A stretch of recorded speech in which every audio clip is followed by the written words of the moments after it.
Hello, everybody. Welcome to another episode of Sasquatch Out of the Shadows Live. I'm your host, Alex Pedikov, as always. Hope you guys are all having a great Monday night so far. Kind of the best way to break up the Monday. So, looking forward to tonight's show. We'll be talking to Tristan, and I'll get into that in a minute. If you haven't seen last week's show, my eye is better. So, let's get that question out of the way. I'm doing all good. Last week's show, we did a sort of recap of our filming some new Beyond the Trail episodes down in Florida and in Georgia a little bit, talking about the skunk ape and some of that interestingness. We had some guests on like Matt of Central Florida Bigfoot and James Brost of Paranormal. Actually, he's in the comments right there of Outcast Paranormal. Excuse me. I saw him comment right as I was saying that. It like threw me off for a second there. So yeah, we had James on as well. It was just a fun show. Had Tate and Eli, of course, on, and we were just having a good time. So if you haven't seen this show, if it's your first time tuning in, we have tons of episodes, just live streams like this, very casual. We'll talk about different Bigfoot stories, different researchers from across the country, do panels, that sort of stuff. Just have fun with it. Nothing super, super serious. It's a very chill sort of live stream kind of setup we have. So that's just an intro for folks that may be watching this afterwards that are just kind of coming across this. We welcome you, of course. Thanks to everyone, as always, for tuning in. So next week, let's see, who are we going to have on? I should probably know this. Oh, that's right. We'll be having on Robert Leiterman of the Bluff Creek Project. I'm excited to talk to Robert. He just put out a book kind of about the Bluff Creek Project story and the rediscovery of the Patterson-Gimlin film site. So that will be an exciting show for sure. I'm looking forward to talking to Robert. And we've got other guests down the road. I really hope that's the guest I have for next week. I have to double check my calendar here. Yeah, we're good. So that should be fun. But for tonight's show, we're going to be talking to Tristan. So Tristan is a researcher from Washington State. And basically, we've got a lot of files tonight that we're going to be looking at in terms of audio and some tracks and that sort of stuff that Tristan has compiled over the years. And in his own words, Tristan has, this is quoting him, "Growing up, I've always had a fascination with cryptids, such as Bigfoot, but was never really interested in looking for them until 2015 when my father heard some whoops behind our home. After setting out an audio recorder in the area where the whoops were coming from, I was able to gather some very odd sounds, which may or may not have come from this relic hominid. For the past 7 years, I've traveled around my home state of Washington, trying to gather evidence and learn about these primitive people. Along the way, I've met/made some great friends and have heard/seen some amazing yet puzzling things. The Bigfoot mystery continues, as does my journey to solve it." So just a little bit of direct quote from him, and we'll just bring him right on, might as well. So without further ado, here's Tristan. What's going on, man? Hi, Alex. Thanks for having me on, man. Appreciate it. Absolutely. Yeah, very interesting. Obviously, you've sent me quite a bit of emails and stuff that has a lot of different sounds and photos. So I'm really excited because that means that we get to listen to some of these sounds, let people hear them, show the photos, all that sort of stuff. I was listening just what I kind of heard from, me putting it into like video clips. Pretty interesting stuff for sure. I mean, so we'll have to let people make up their own mind, but we're not going to jump into that just yet. We'll start out with the basics. You're saying you kind of got into Bigfoot. You had an interest prior, but I mean, tell me a little bit about that. Was it just sort of like a thing you were into as a kid, or how did the interest in that start? Yeah, I used to go to the library a lot, and I would check out the cryptid paranormal section. And they'd have a lot of Bigfoot books there, and I would just check them out and gather some information through them. And also, there used to be some Bigfoot documentaries on the TV, like In Search of Bigfoot with Robert W. Morgan, that was played on the TV, as well as Mysterious Monsters, Bigfoot the Mysterious Monster with Peter Graves, that was also on TV back in the day.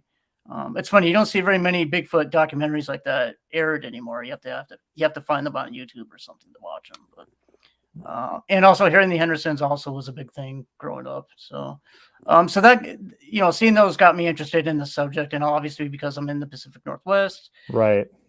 That kind of goes hand in hand with my interest, and because I also have an interest in dinosaurs and monsters, movie monsters, Godzilla, obviously, and so all those things kind of correlate together. So I just like the idea of having a mysterious creature possibly out there, and we have yet to discover it. And so I had that in the back of my mind as an interest and fascination, but I never had any interest of going out there though to look for it. Right. It's just something I kind of figured I'll just leave it to the quote unquote experts to find that, because I don't know how back growing up, how would I know where to look or where to start? I just had no idea. So it's just the back end of my mind, kind of a fascination kind of a thing, and I just kind of Yeah. roll with that, over the years. Yeah. And then, like you said in the intro, like things kind of took a big turn in 2015. So Yeah, yeah, that's interesting. I mean, definitely very similar in that respect that I was into that sort of same stuff, all the monster movies, dinosaurs, of course, Godzilla. That was, I think, back in the 80s and 90s, and people that grew up in that time frame, definitely that was a big thing. And Harry and the Hendersons. But that is right. interesting. Obviously you grew up in Washington, which is considered to be one of the best Bigfoot hotspots in the world, right? I Mhm. mean, how much did you hear about it? Or in terms of like a cultural aspects, I mean, did you grow up seeing like Bigfoot related stuff in the stores and that sort of thing? Or how is it? Because I'm curious, as somebody that didn't grow up in the Pacific Northwest, it's interesting that culture's been there for a lot longer than it has been in other places where there's, modern Bigfoot kind of stuff going on.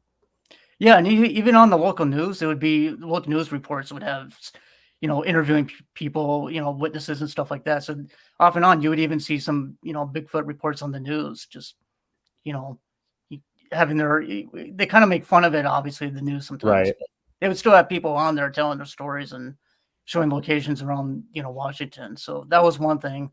And I don't know if I wouldn't say back in the day there was a lot of Bigfoot merchandise. I think now there is. There's definitely a lot. Yeah. I've seen a lot more stuff, like an air freshener. I got an air freshener from Bartow Drugs not too long ago. So just definitely a lot more Bigfoot. I think it's more accepted now in the mainstream. So you're gonna see a lot more products of that. But honestly, back in the day, I didn't see very much merchandise. It's just mostly stuff you saw on TV, like I said, the documentaries and maybe news reports or in possibly movies like Harry and Henderson. So, and of course the books, lots of books that you can, that you can get from the library. So Yeah, it's that was interesting. that was basically my introduction to the whole thing and where everything was back then. So obviously a lot has changed since then because of finding Bigfoot and shows like that Yeah. over the years. So Yeah, it's that's definitely something changed. I've It's very noticed. interesting.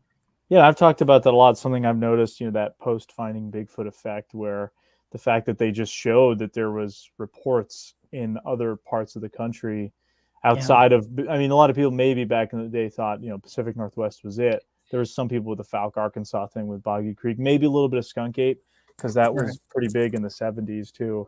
But, you go places now and there's Bigfoot stuff everywhere. I mean, up here in the Northeast, we have, pretty similar mountains to some areas of the Pacific Northwest, or at least to the rest of the Appalachians. And you're starting to see Bigfoot stuff in stores, and it's like 10 years ago, that was not a thing at all. And Right. especially, Right. and now we're basically probably where the Pacific Northwest was 20 years ago in terms of the awareness, people talking about it openly and that sort of thing. So it's pretty interesting how that sort of evolves. Yeah, and I also went to there was a Mount St. Helens Bigfoot conference about when I was growing up.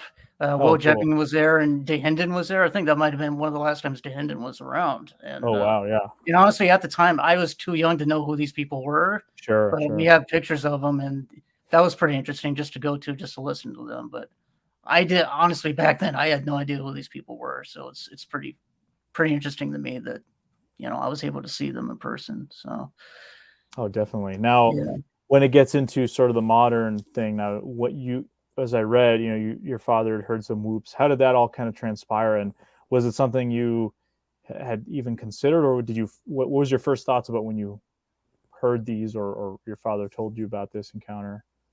So apparently, what happened was, according to him, this happened in 2015 on his birthday in February, and he was getting close to retirement. He used to get up pretty early to take well during on that day he was taking the trash out. So at 4 o'clock in the morning, basically. But he used to get up pretty early to go to work, so it'd Right. still be dark out.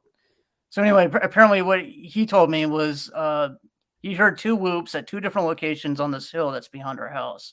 And at the time, it was a really wooded area. It still is, but since then, it's been kind of they've had some lumber and they're getting ready for house development up in there now. So it's Oh been yeah. kind of logged a little bit. It's still woodsy, but I mean, it's definitely different than it was originally. If you don't mind me asking, what part of Washington? You don't have to say town or anything, but like, is this in the Cascades? Or you? Yeah, close to the. I would Okay. just say close to the Cascades. Yeah. Okay, cool. So you're not Close like to the mountains. right, not the Olympic Peninsula or anything like that. No, Gotcha. not up in where you guys went for the Olympic project. It's definitely more towards the mountain area, Cascade Mountain area. It's so interesting because it's like Washington. I've only been there once, and we got to go to Mount Rainier just for like literally just drive up for half the day and then went straight to the Olympic Peninsula. So it's Right. like I feel like there's that whole area of the Cascades that are just waiting for me to explore them. So that's why I asked which part, because obviously I'm curious about Washington State in general. Yeah, and I mean, you just look outside, man. There's just so many forests, and it's so Yeah, vast. It's just amazing. So it's just funny to me when people say, "Oh, there's no such thing as Bigfoot out there." But I mean, just look out there. I mean, I don't know. crazy. I'd say it's possible just based on how much forest hasn't even been explored and how many mountain ranges there are. So Yeah, it's impossible to get in all these places at it once. is. Yeah.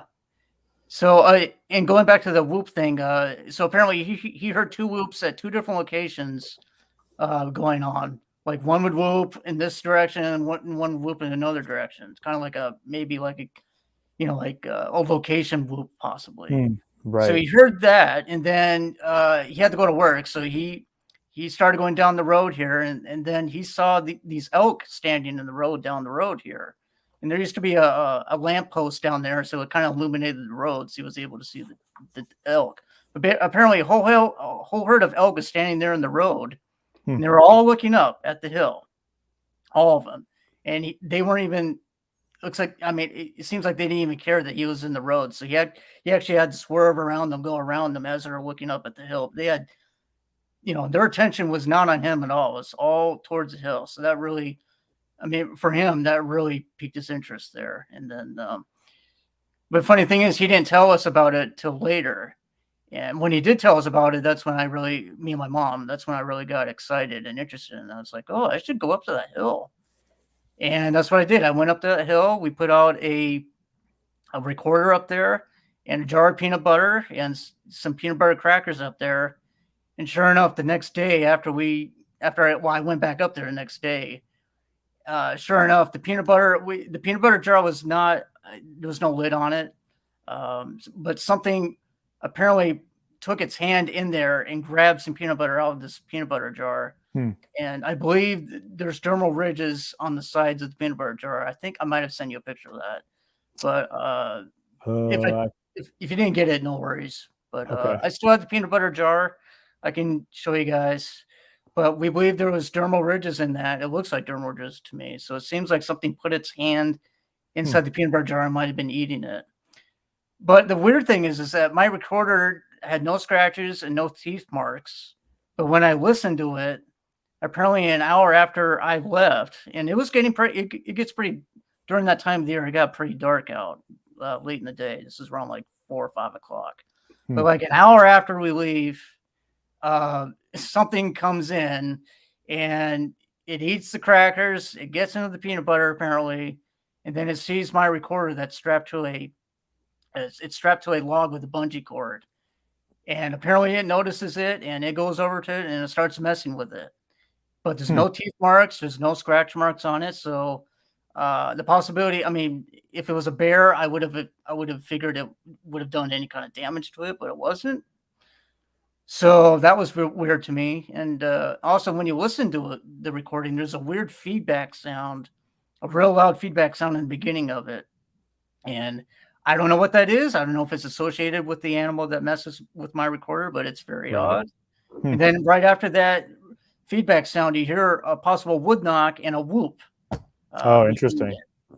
Yeah, and then like a couple of minutes later or so, you hear something rustling with my peanut butter crackers, and then you hear it growl as if it possibly sees my recorder, and then that's when it comes over to my recorder and fiddles with it and growls at it. So It's interesting. I mean, what did you think when you were hearing that sort of stuff? Was it weird to you, or what was the first kind of reaction?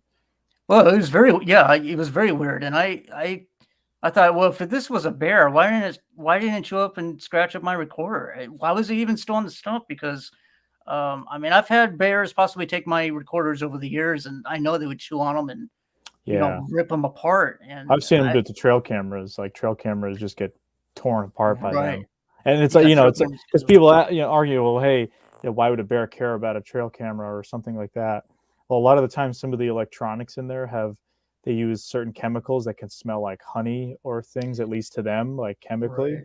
That's what I've Mhm. heard over the years Yeah. as an explanation. I think that's why, like, bears will, if they break into cabins, they'll go into like freezers, because Mhm. there's formaldehyde lining or some kind of a lining in there that really resembles the smell of honey to them. So it's Mhm. possible that it's just interesting, the curiosity. And again, they would destroy it because they think that there's something inside of it, right? Right. Right. And I was maybe thinking maybe the batteries might smell or taste good to them. I have no idea, but Yeah, it's weird because you gotta know. I mean, those animals, obviously their senses are a lot stronger than ours. I mean, right. without a shadow of There's doubt. Primates there's aren't found particularly something. known for smells in general. But I want Yeah. to get back to that. But I do just want to say hey to everyone Sure. in the chat. We got a bunch of folks. We got Scottish Wildman. What's going on? New Hampshire Sasquatch. What's going on, dude? Hey, everyone. Hey, Alex. Hope all is well. Talks soon, man. 2022 is shaping up like a good year of squatching. Yeah, for sure, man. We got Brian and Chewy. What's up, dude? He says, Alex, hello, Tristan. Hi, Brian. Peggy Curtis says, happy Valentine's Day, Squatch friends. Of course, I shout out James at the beginning. What's going on, James? Hope you're doing well, man. We've got Brent of the Tall Ones. Hey, Howdy, Brian. gang. Going to What's listen up? in. What is going on? Kevin Hamilton, all the way from Canada. What is going on, dude? How's it going? We have Michael Harrell. Well, this is fun. Pork and beans in the house. Lol. Nice. We have Laughing Picker. What is going on? Here's a fun fact from Kevin. It says Mount St. Helens erupted on my dad's 52nd birthday. Even Oh, in central Alberta, Canada, we had thick ash covering our cars. Yeah, it's crazy. I mean, I was talking about this just recently.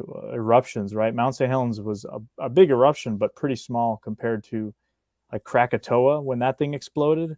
It apparently changed the weather patterns around the world for like a year or two. There was ash mm, all over the world from that thing because it was wow. just a larger eruption than Mount St. Helens. So there's the reason I bring that up is Yellowstone. If Yellowstone explodes, they say that would be catastrophic. Pretty much all going to die or something like that. I don't know. Man. I've heard the stories about Yellowstone. Hopefully not. Bigfoot That's scary. Anon says, "Keep up the great work, Tristan." Thank you. Thanks. Awesome. And then Western Bigfoot Exploration. That's Jonathan. What is up, dude? He says, starting from Mendocino in California, nothing but trees until you hit the polar ice cap. Yeah, it really is pretty crazy if you look at that. Basically, the Sierras to north of Fairbanks, Alaska, there's just nothing but trees. You Right. could pretty much probably hike those areas. I don't know if anyone's ever done that. I know there's the Pacific Crest Trail that goes up and down the PNW, but it's totally insane. Senator Yeah. Piper, what is going on? Jay Fritz, hello. Chuck Gonzalez as well. Glad the eye is better. Yeah, definitely. Fruit Loops Films asks, I heard fridges smell like an ant colony. Maybe it's that. Maybe it's either honey or an ant colony. It's something like that. Oh. I've heard both. So Mhm. obviously the stereotype that bears like honey makes sense. But yeah, Right. awesome to have everyone in the chat. So back to what we were talking about. Sorry to kind of derail that way. No, I realized I didn't say hey to everyone. it's cool. So you got that initial audio. I mean, and did that pique your interest? Is that what kind of led you into wanting to actually research or look more into it? Yeah, absolutely. Absolutely, and the fact that possibly we might have something going on near me, that blew my mind. And it's funny just because we were just talking about the forest. I mean, I probably should have had that in my mind that maybe we might have them around here, but I just figured like, why would they be near homes and houses? It would be Right. nuts to think that way. But this hill over here, I mean, at the time it was really woodsy, and I don't think a lot of people went up there, and it just, I guess it just seems logical that maybe they would use it if it is a Sasquatch. Maybe it was using that as a travel route because I mean, there's just a lot of woodline up around this area over here, so maybe they could have traveled around civilization basically to get to Yeah. places, especially at night. I used to hear wood knocks at 3 a.m. in the morning through my window, Oh, no kidding. from my window from that hill. Yeah, And afterwards. how loud was it? Like, was it just Pretty. I mean, you hear like one nod. It wasn't very loud, but Yeah. you could still hear percussion going on in the woods there. So I can imagine if you're outside, how much louder it would be. probably, If yeah, you're and hearing also it inside at night, yeah, that's pretty wild. yeah. So I started having my window open after that, and sometimes I would put a recorder out against my window and try to listen for things, and I would catch some wood knocks. I'll tell you one thing. One weird thing that happened one time is that we had some neighbors having a party. I forget what kind of party it was, but they were outside talking and being really loud. And I swear I was sitting here with my window open. I heard what I would call possibly like a lion's roar or some kind of loud roar coming from that hill up there as they're Wow. making noise out here. And I didn't get it on recorder because I was not expecting that to happen. But it stood out to me. It was a roar I've never heard before. And Did you think any of the neighbors or anything heard that at the that's party? what that's what I thought, but I didn't really hear any reaction from them. So that really There's confused me, man. But there's I know something I know weird. what I heard. That roar was like loud. Yeah. I mean, there's something to be said about that. I can't tell you the amount of times where I've been out in the field and had people say, "Oh, did you hear that?" Because Right. as I'm talking, so I mean, that one of the whoops that we got at Louse Camp in Bluff Creek. I mean, I was the only person that heard that in all of camp, and there was like 30 people in there. But people get so caught up being loud around the fire, goofing off with their friends, that they just completely like it's like audio tunnel vision. I don't know how to Right. describe it, but it's amazing the things you can miss when you're talking or when you have other stuff going on. It's very Right. loud sounds. I mean, it's kind of actually hard to believe. It is. And there's been times where I've been researching and I would have a recorder out and I would capture possible language and knocks even on the recorder while I'm there. And I'd never even heard them in person. I would go home and listen and then that's when I would hear them. But there's been Yeah, times where it would pick it up where my ears couldn't even hear it. And I don't know if that's interesting. because of the recorder amplifies sound when it's recording. So maybe it's capturing sounds that maybe the range of my hearing can't pick up. I don't know, but it really surprises me when I capture those kind of things on audio that they're possibly around you, You have no idea. watching you. Yeah, I'm sure there's plenty of times people have been in the woods and there's been some Sasquatch around. They had absolutely no idea. I mean, if these things are the master of camouflage as they supposedly are, I mean, right. just being able to sit there like a log. I've had one sighting that I heard of from Vermont where a guy was skiing on a ski lift. Well, he was not skiing, but he was on the ski lift to go Mhm. skiing.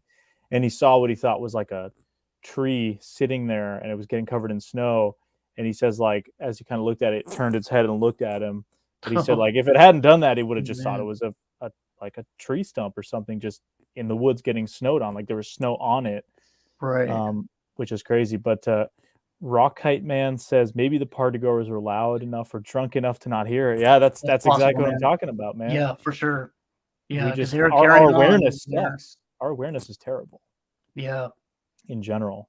I do want to say hey to Scott Benham. I think that is that Scott that I met at the Great Florida Bigfoot Conference. If so, that's awesome. Welcome. Glad to have you here, man. Skunk Ape rules, definitely. We're working on some of the Skunk Ape videos now. It's a crazy different environment from anything I'm used to and you're used to, Tristan. Like the Oh yeah, environments like New Hampshire to Washington is probably much more similar than Florida to anything. Is just as we talked about last week on last week's show. It's like the Australia of North America. It's crazy.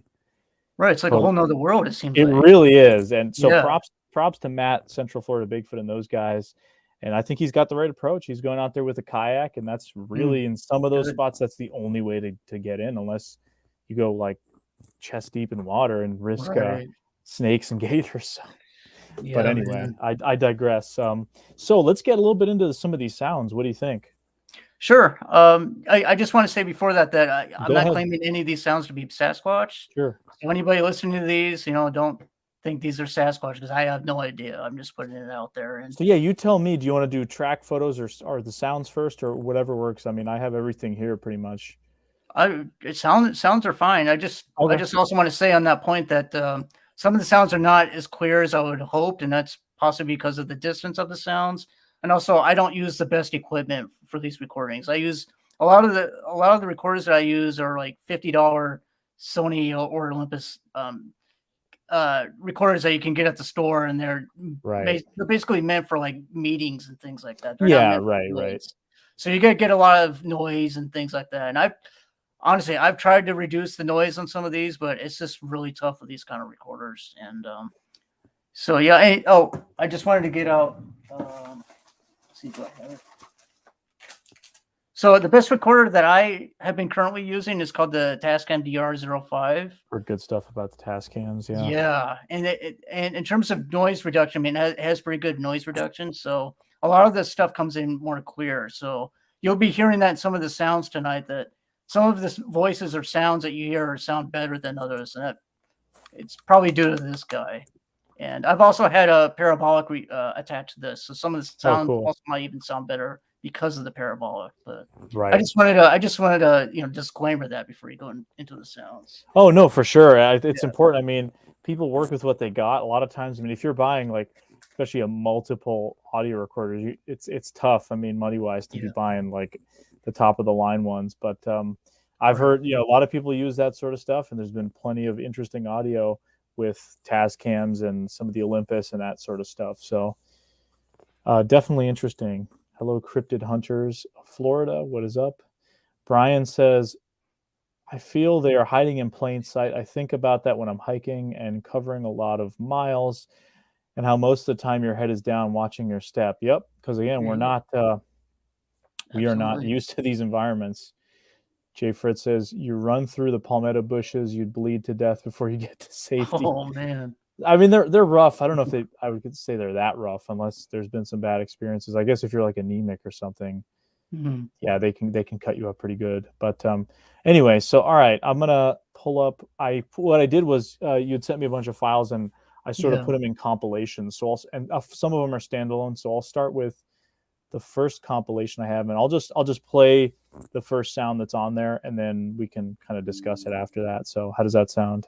Yeah, sounds great. Yeah, I've tried to boost these the best I could and amplify them and denoise them. So I apologize for any noise that comes through, but I can't really help it. So no worries.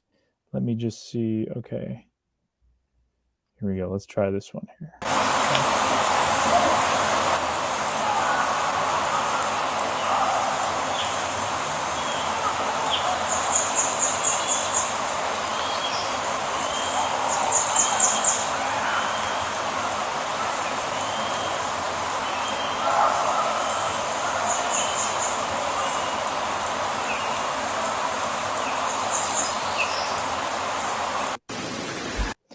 Okay, so that was that first one. So yeah, you could definitely hear some noises there in the back and a little bit of distortion, but and there's other like bird noises and that sort of stuff going on. But what was the context behind that?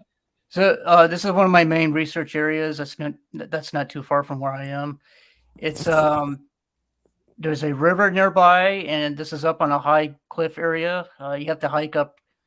It's a growing hike. It's not too far up, but I mean it's a growing hike to get up there, and it's a ways up. So I've been placing audio recorders out there, and I believe that was captured during the springtime, because it seems for me out here, the spring and summer are the most active times for these guys. That's what I'm dealing with. And it seems like in the springtime, if it's them, they seem to be more chattery and more vocal.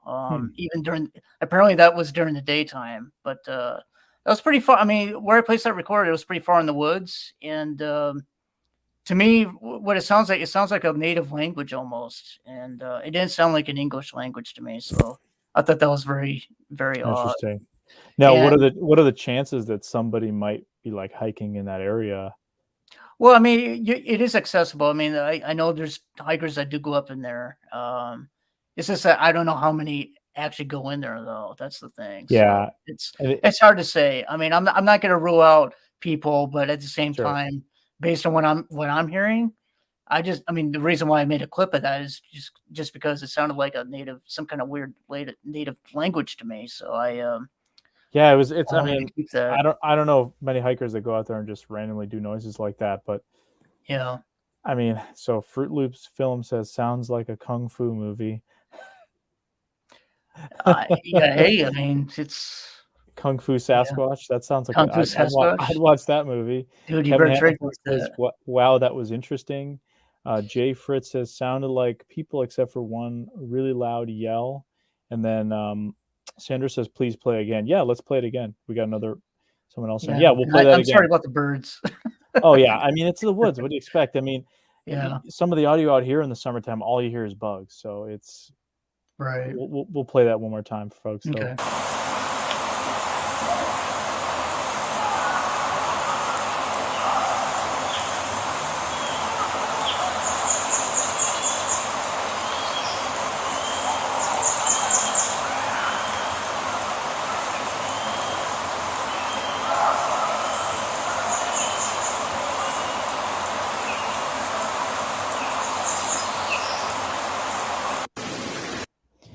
Yeah, definitely some loudness there. Pretty whatever it is, it's pretty loud. Yeah, and it's doing it. It sounds more like utterances of certain sounds more than like a kind of like as opposed to what the conversation that you and I are having. It's more Right. like weird Like if we're utterances, of weird noises going on. yeah, we're in the woods and we're making weird noises at each other. That's kind of what it sounds like. And I could almost hear that sort of roar there after the or scream or louder noise Yeah, after the yeah. after the bird chirping. So definitely Right. interesting. Yeah, Jay Fritz says sounded like a whoop at first. The first sound you hear is like a whoop, kind of like a whoop sound. I'll play that one more time. I'm there. Yeah, I could hear that. Yep. Interesting. It's fascinating, man. I mean, and at the end of it, it kind of sounds like a native tongue to me. Like, have you ever thought about it sounds like a native language to me, sort of, at that ending sound. So have you ever thought about maybe having somebody who might be familiar with any of the languages in that area, maybe take a look at it or listen to it or anything like that? Yeah, I actually have a friend here who is involved with the Native Americans, and he was really impressed with some of these sounds. He was blown away by them because he kind of thought they kind of sounded similar to what he knows. So I'm not saying he's not saying it's Native American people that he's hearing. He's just saying it sounds similar to the kind of language that he knows. So yeah, but as far as as far as a real expert or even a Native American themselves, I've never taken it to anybody. But I just thought it was interesting hearing that kind of language up in there. So. Yeah, I've talked to folks in the past that have said that they've heard certain Native American words in alleged Sasquatch recordings. So whatever's going on there, that's pretty interesting if that's the case. But so next on this compilation, I have these screams amplified. So I'll just play those. Okay.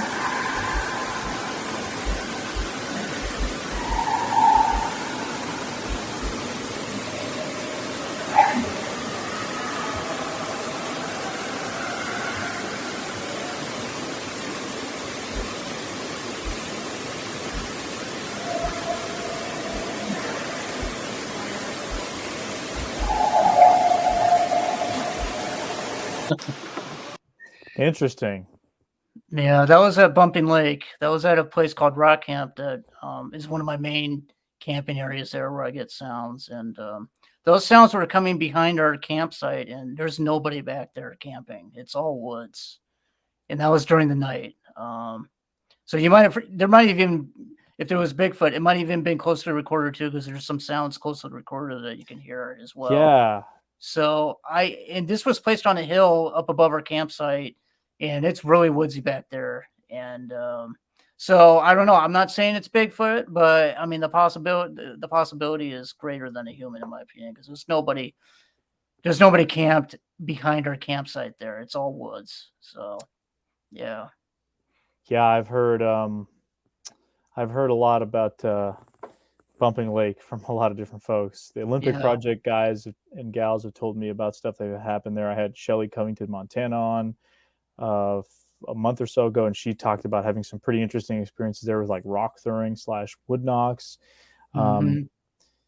Yeah, and Jay's talked about it a bunch. I feel like a lot of folks have talked about it just as an interesting area, and it's curious because on the one hand, if an area that I find that areas that kind of become known for Sasquatch, obviously you're going to have a lot more squatchers there. So I think the chances of having like a one group and another group doing whoops and stuff back and forth, and then we heard Bigfoot is probably higher in those kinds of areas. But Yeah. in a smaller area, yeah. But in an area like that, I don't know. I mean, you guys know the area. I've never been out there, so yeah, it's pretty high up in elevation, and it's pretty far.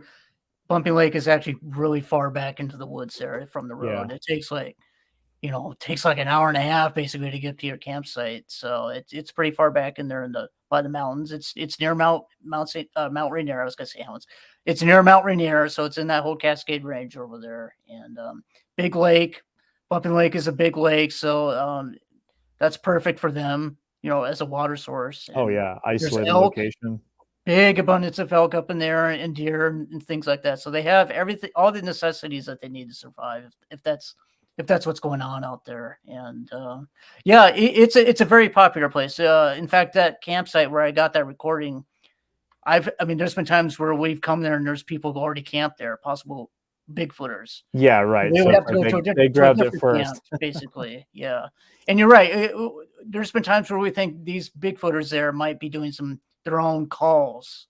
Yeah. So we might we might get confused by that. But in this case, in these recordings here, I don't think it's humans, but I can't rule that out. But I'm just saying, because of the circumstances where we were camped in the spot and there's nobody behind us, it seemed pretty slim in my opinion. But I can't, again, I'm not claiming it's a Sasquatch. I just sure. No, of course. And obviously, but people doing vocals typically just do like the Ohio howl type stuff, or just the whoops, right, or maybe like the screams. Mm-hmm. But unless you're doing that call blast, I don't know people. I don't know people's intentions. I can't speak for everybody, obviously, but I have yet to really hear anyone do like a very intricate call like that, which maybe is a good idea. I don't know. Yeah, and then people are hearing these. Maybe they will now, but yeah, right. That's the thing. They have to put ideas in their head in order to use it again, right? Sure. Either mimic it or record it and blast it out there. So, definitely. And I do think there's been times where I've heard some people try to do that, because there's some sounds I've heard that sound like a person possibly making calls like that. But again, I didn't see who made them, so who knows? But interesting. Yeah, because Bumping Lake is so popular with Bigfooting, it can get kind of, sure. I don't know. Well, yeah, that's a good time to go around, do some recon, see if there's anyone else in the area. Yeah. But I'd love to get out there. I've heard a lot about that, like I said, from different folks, and just looking at pictures, looks like a beautiful area. Oh, it's gorgeous. You should definitely check it out if you're ever back in Washington. It's a great place. And I just want to let people know that don't expect to get sounds every time you go there, because there's been times where we haven't had anything. So it's a real gamble and crapshoot. You said you've kind of been doing this for 7 or so years, so this is sort of a compilation of some of the stuff that you have over that time period. And I mean, right. We all have sounds and things that we've heard or experiences, but it's definitely not every time you're out there, for sure. Exactly. Honestly, dude, 95% of the time you go out there, you don't see or hear anything in person. So you're lucky to get anything on the recorder, at least, when you get home. But totally. When you do get stuff in person, it's amazing. But the trail to Bigfoot says Rock Camp is the place. Yes, it is. That's it. That's the place. That's a campsite called Rock Camp. That's it. Yep. Cryptid Hunters of Florida says that got my attention of my dog. He started to growl. Interesting. Yeah, I've heard that from people that have been putting on just audio, and will say, "Wow, well, my animal, my cat, or my dog reacted to that." Right. Mm-hmm. Tate says, "Whoever can make Alex laugh gets a beer." Then he asks, "Where's the eye patch?" Yeah, I'm not a pirate. That's what I was wondering. No, I'm joking. Sorry, Tate, not a pirate anymore. Hello, can't speak tonight. Mid-South Sasquatch. What's going on? All right, so we've got this, which is whoop response. So I'll just play it and we'll just talk about it after. Sure. Yeah, that'd be good. Oh.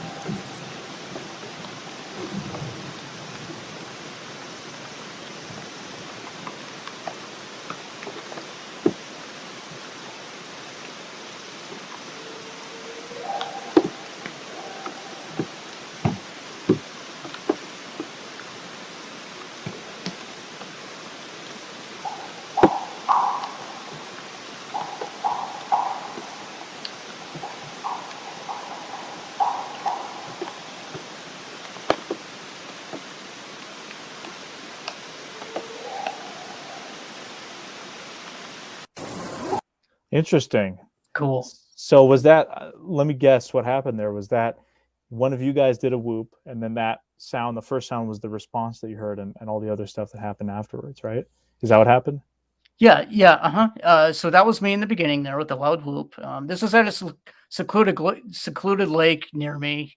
This isn't Bumping Lake. This is at a different lake. It's pretty far out in the woods there. And so I went there and with my mom. Me and my mom were there, and as we were leaving, I left the recorder there, and as we were leaving, I did a really loud whoop. And to be honest, I didn't hear this whoop, and I didn't hear the response in person. This was all on the recorder. Right. But as you heard, actually, right before the whoop response, there's like a female voice. I don't know if anybody heard that, but there's like a faint female voice right before the whoop, and it's not my mother. It's nobody that I know. And then you hear the whoop response, the two whoop response. So there's that first whoop response, and then there's, I mean, is it as Mid-South Sasquatch as they're hitting stones that are on the ground, or what is that noise in your guess? What is that noise that you heard after that whoop response? What is that going on there? The knocking sound was me doing that. Oh, that was you. Okay. Yeah. And then there was another response after you did this sort of knocking. Yeah, and so where the recorder was placed was like pretty far back by the lake, and I was out. I mean, I was already pretty much getting out of the lake, so I was not able to hear those sounds because they must have been at the other side of the lake or something like that. Those were pretty far away for me to hear, apparently, because I didn't hear them in person. But so here's my question. I did a really loud whoop, and I didn't hear the response. So I figured, well, what if I do a couple wood knocks? And then I did that, and apparently it responded again to those. So yeah. Yeah, kind of like a primate. Yeah, sounds like a primate. And so that's something that interested me when I first heard it. You know, a lot of times you'll hear owls, and owls can make crazy amount of noise. But what was interesting about that first response was it was like a whoop. It was like it kind of built up a little bit.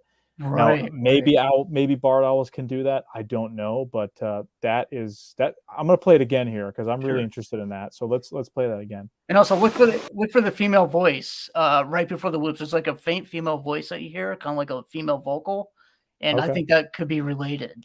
So just kind of keep an ear out for that before the whoops. All right, let's give it another listen here.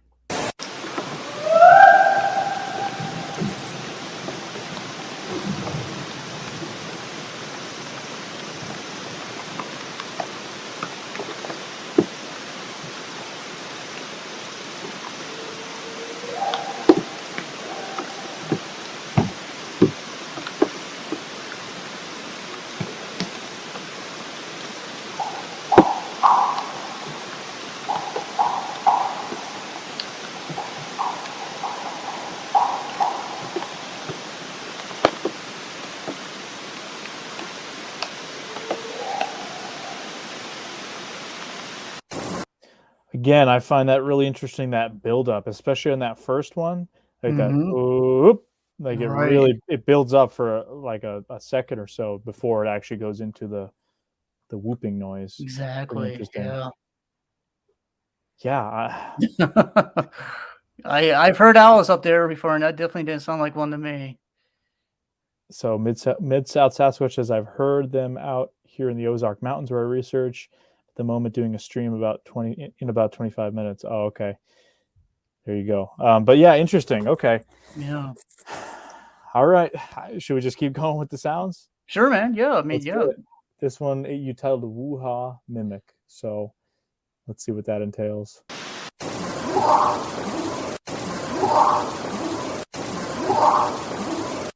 So I looped that 3 times just because it was a short clip. So what's going on there?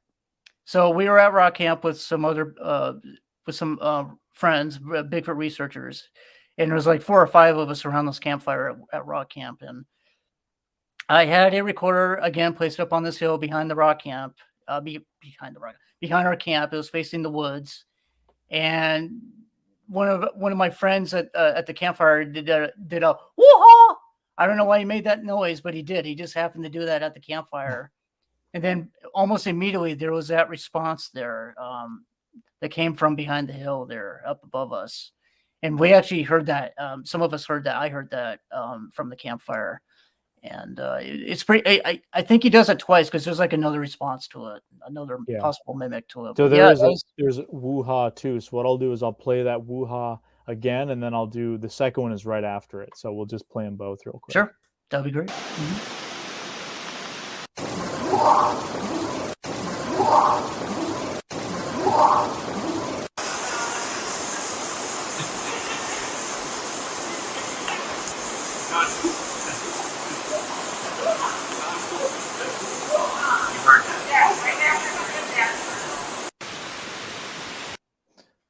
Okay, so there was that second one there too.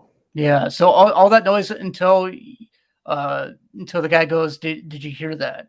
All those sounds there of the possible voice, even possibly laughing. That was whatever was coming up from Okay. behind the two of us. I'm gonna play that one more time just so I can get a hear again for it.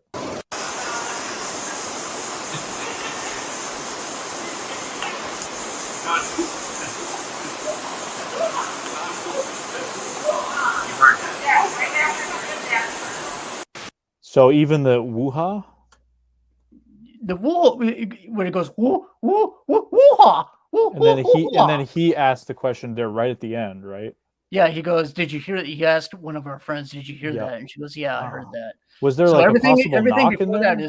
everything before that is as far as I can tell, was not one of us. It was Yeah, whatever right. was behind us making that. So Interesting. even the laughter sound, that hee hee hee, Yeah, I think that was whatever was behind us, man, making that noise. I could hear that. And was there a possible knock or anything in there? I I don't know if that's what didn't I was notice. thinking. If I was hearing some kind of There might have been. knock. There might have been.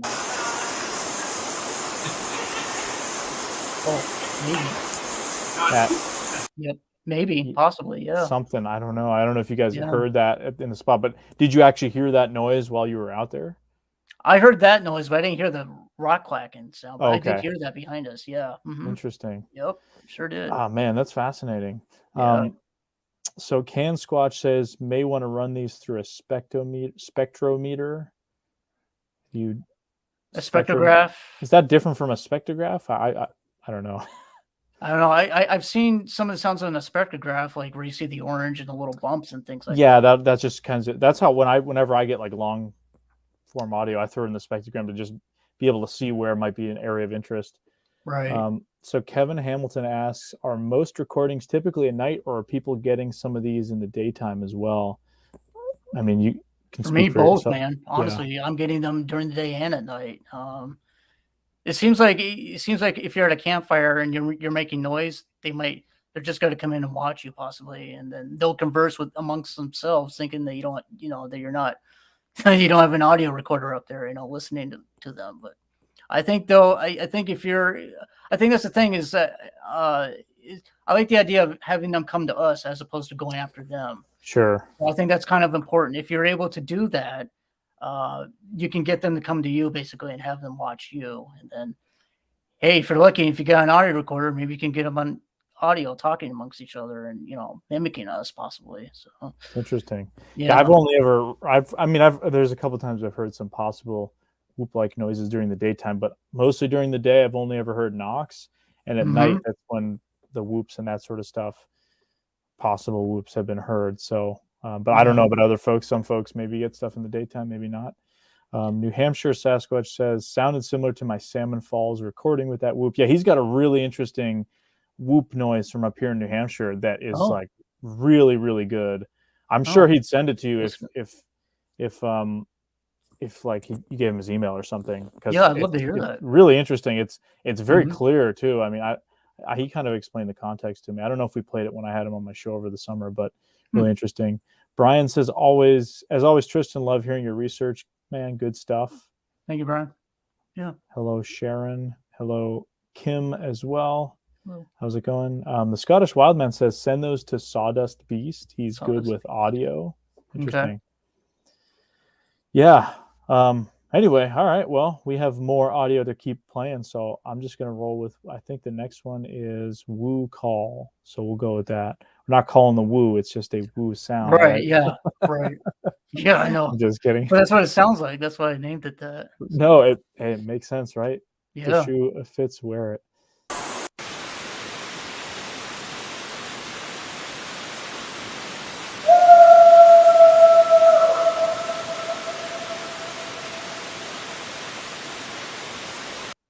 That is interesting.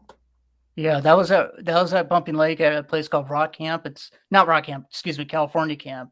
California. And we were with some friends again at this place called California Camp, which is like, honestly, it's like a mile from Rock Camp. So these campsites, that's another thing I want to get across, is these campsites, these primitive campsites, are pretty far apart from each other. Sure. So they're not like, right, a regular On top campsite. of, yeah, it's not Yeah, they're not 50 like that. people in camp. Right. And again, there's nobody behind us. And this, I was at the campfire with another friend. We were just conversing. This is around at midnight.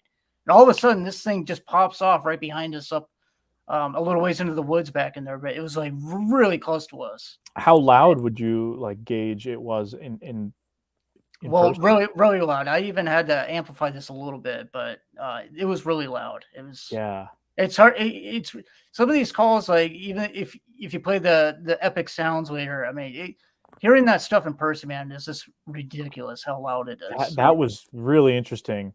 Kim says Yeah. that sounded feminine or young vocals. Yes. Interesting. And that was the only call we heard that night. There was no other calls after that. It was just one single call. So I thought if that was a person doing that, I mean, why would they just do one call like that? It's just weird. It's pretty weird. It's definitely interesting if it is, possibly Sasquatch. That's intriguing. Possibly, yeah. Sharon, greetings from Belgium. Well, hello. Wow. I know it's probably kind of late over there in Belgium right now, but that's cool. Welcome. Yeah. Can Squatch says, play that one again, please. Oh, definitely. You're going to play all these multiple times. So here we go. Here is Woo again.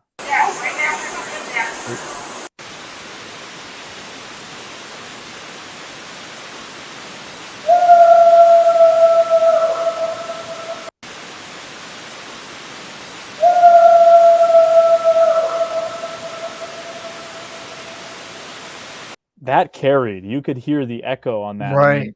And given it's probably contoured area with the mountains, that carried. That's pretty interesting. I mean, yeah, I would really struggle for that to be an owl, obviously. Coyote, I don't know. I mean, to me, it sounds more human-like, if anything, in terms of like an animal spectrum. Right, that's what I thought too. And again, this was not far away from where we camped in the woods. It was like right in the woods there. So either a human was out there behind your camp just shouting in the middle of the night. I'm assuming some of you guys are probably armed out there. Yeah. Yeah. Yeah, there's some of our friends are armed, so yeah. It's not a good idea to sneak up on people's camps in any situation. I mean, I think it was from Bumping Lake that Shelley Covington, Montana, was telling that story about having people like snooping around there. Maybe that was another location, but I don't know. But again, it's just like not a good idea to have, because people, I don't know. It's just not a good idea to mess with people when they're in the camps. No, it's very dangerous. Can Squatch asks, how far away from recorder do you think that was? Yeah, where was like the recorder in relation to you guys as well? Well, honestly, that recorder, if I remember correctly, that was butting up against the woods there. So okay, so that was like closer to the woods than where you guys were. Yeah. So yeah. But even where I heard it in person, it was still pretty damn loud. But I did have a recorder close to the woods where that came from. It was kind of pointed in there. So that's how I was able to get that. Get that so well, I guess.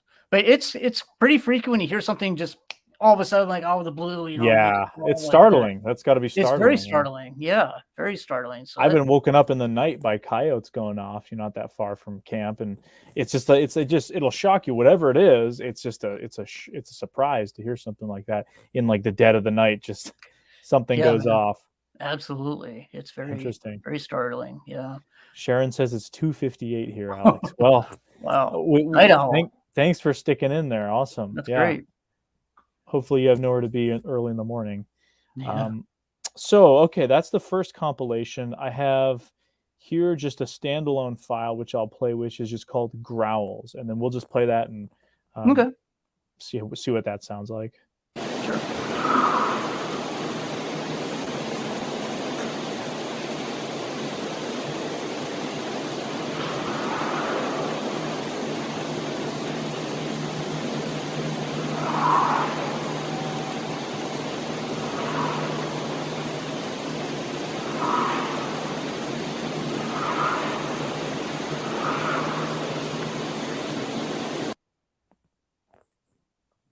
Kind of freaky, right? What's going on there?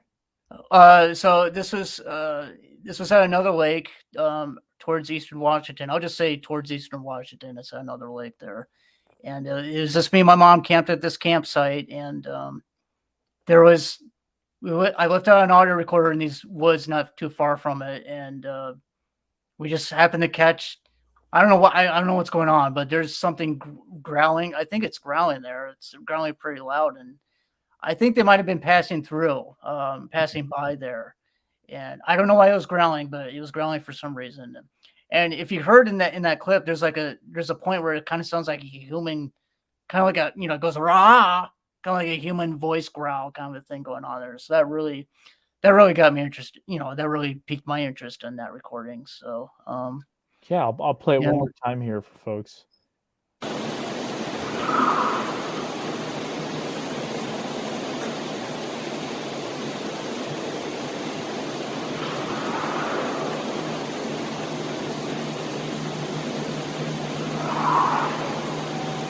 That right there. Loud. Yeah.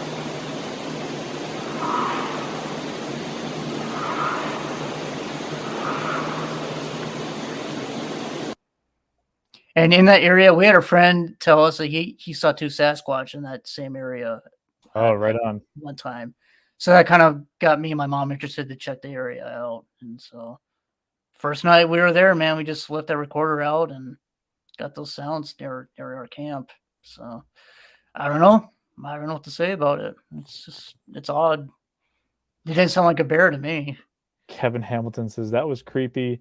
I would definitely be reaching for my teddy bear if I heard that attempt. It's creepy, man. I mean, that's one of the things, regardless of what it is. I mean, hearing that kind of stuff out there at night, I think it's cool. I don't know about you. I'm sure you might too, but it can be a little freaky. No, yeah, definitely. It's cool and freaky, I'd say, at the same time. Yeah. Oh, totally. We've got Bigfoot Barbecue in the house. What's going on? What's up? Is that Jay? Oh, what's going on? He changed his channel to Bigfoot Barbecue. Okay, cool. Well, awesome to have you, Jay. And then New Hampshire Sasquatch was following up. He said, New Hampshire Sasquatch at gmail.com. I'm more than willing to send it to him. Awesome. Great. Yeah, for sure. Great. Thank you. Yeah, I definitely would love to listen. Sharon says that's scary. Wow. Yeah. Freaky, man. Hopefully you're not listening to this alone in the dark in Belgium right now. Yeah. Wow. Creepy, man. It's awesome though. Pammy says all great captures. Thanks. Yeah. Right on. So that's growls. Now let's see here. I've got Bigfoot voices. I'll just pop this one on, see what it is. Okay.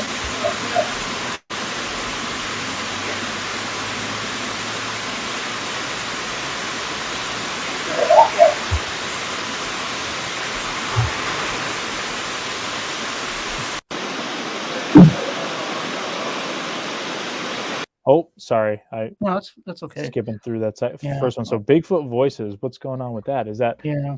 I apologize about the quality of that. I really tried to bring the noise down, but it's some of these recorders. It's tough. It's tough. Yeah, I hear. Yeah. You.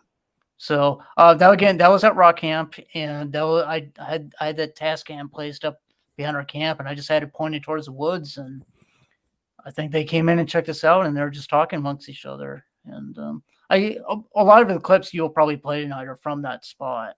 Yeah, right. Some of the more clear sounding ones, So. Oh, totally. Yeah. I think I remember when you were on Jay's show. I mean, you guys talked about that a bunch about Pumping Lake. Right. Yeah. And played some of these sounds, but so yeah, I did notice one there that was. Or actually, I'll just play it again. Let's just play all the sounds at least twice for people.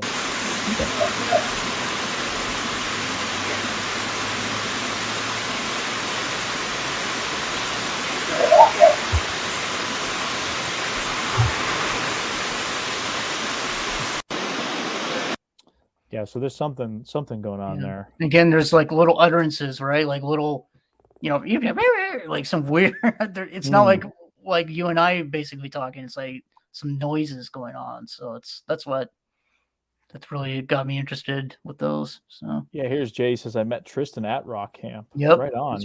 That's where I met Jay. I went out there to put a recorder out there, and I had no idea anybody was at Rock Camp. I just wanted to go out there and. And if somebody was there, I would add, and I asked him, if it's okay if I could put a recorder out here. Yeah. Luckily, he said yes, and Yeah, but Was this before or after his encounter? I think this was The main thing. after. Yeah, this Okay. was definitely after, I believe, because he told me about his encounter in person there, and Yeah. Okay. Interesting. yeah, but Wow. as far as I know, I didn't. Maybe I'm wrong about this, but I don't think he's been to that spot before, so that might have been his first time there. But I got out and I asked him and his wife if it's okay if I could put this recorder out here because that's what I wanted to do. Because I was in the area, and they said sure. So Well, that's awesome yeah, person to run into, I guess, when you're out there, right? yeah, Talk right. Like about luck. That's pretty cool. it is total luck. Yeah, because to be honest, I didn't know who Jay was before I met him. I had no idea Sure. who he was. So it's pretty interesting when you meet people like that, Bigfooters out, just out of the blue when you go to Bumping Lake like that. That is Just cool. never know. So yeah, I just went up on the hill and placed the recorder up there when he was camped there with his wife, and it's pretty far up where I put this recorder. It's pretty far up there, and I'm talking about this because that's probably going to be the next sound you play is from his camp. So Yeah, pretty it's his far up Jay's in there, camp, right? yeah, pretty far up in there and facing the mountain. There's a mountain cliff, mountain. There's a mountainside basically Right on. right behind camp. So I had to place there facing the mountainside, and in fact, I actually got lost looking for it the next day. I went back to get it, and I hate when that happens. yeah, it took me like a half hour to find the damn thing because all the trees. Honestly, like a lot of the trees look the same there, so you can Yeah. easily get confused and like where the heck is it? I put my audio recorders usually in little plastic baggies, like Ziploc bags, and I Just in case it strap rains them or to a something. tree with a bungee cord, and I just leave them there. Smart way So to that's do it. what I did. Yeah. Fruit Loops Film says, love audio evidence. It was audio that convinced me I don't want to see one in person. Some of the sounds are terrifying. Yeah. Totally. Yeah. Pharmacy Seeds Network says, I hit the thumbs up. How about you? Hey, appreciate that. Thank you so much. Pharmacy Seeds Network. Right on. Pammy Clyde says, I wouldn't be staying in a tent in the woods. I lived in a house in the woods. I've come face to face with Bigfoot and Dogman. Whoa. Interesting. Wow. Okay. Right on. Well, I'll be curious to hear about that. Yeah, for sure. Kevin says, keep heading into the woods and you might run into Robbie Knievel. I didn't know movie, this guys. Knievel thing until recently, so I'm you gotta go watch that movie. It's so good. Yeah, I guess I need to watch this movie because I had no idea he was involved in this stuff. It's incredible. It's new to me. It is such a fun. It's like a parody, basically. I okay. guess you could describe it, but okay. I think I was talking to Jay about it too when I was on his show. It's just some funny stuff.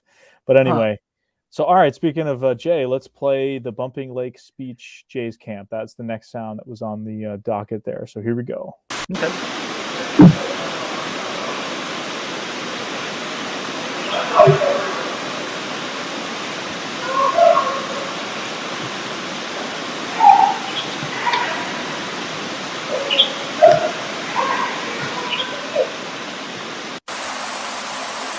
Okay, that was interesting. So very weird. As far as I know, there's no campers behind his camp, so I don't know where that was coming from. So none of those sounds were Jay or anyone in his camp.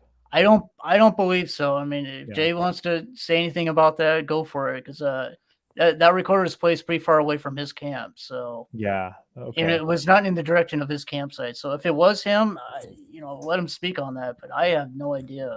That is. I don't know who was back there. If anybody was, it's very strange. But again, I'm not saying it's Bigfoot. Who knows what it is? I have no idea. Either way, it's weird. Honestly. I mean, even if it's people, it's weird. It's it is weird. That is, man. But here, we'll play it one more time. Yeah, it makes that sound like. I keep hearing that seems to be a thing that keeps coming up in these kind of recordings. You get these weird utterances. So I don't know. Strange. Very strange.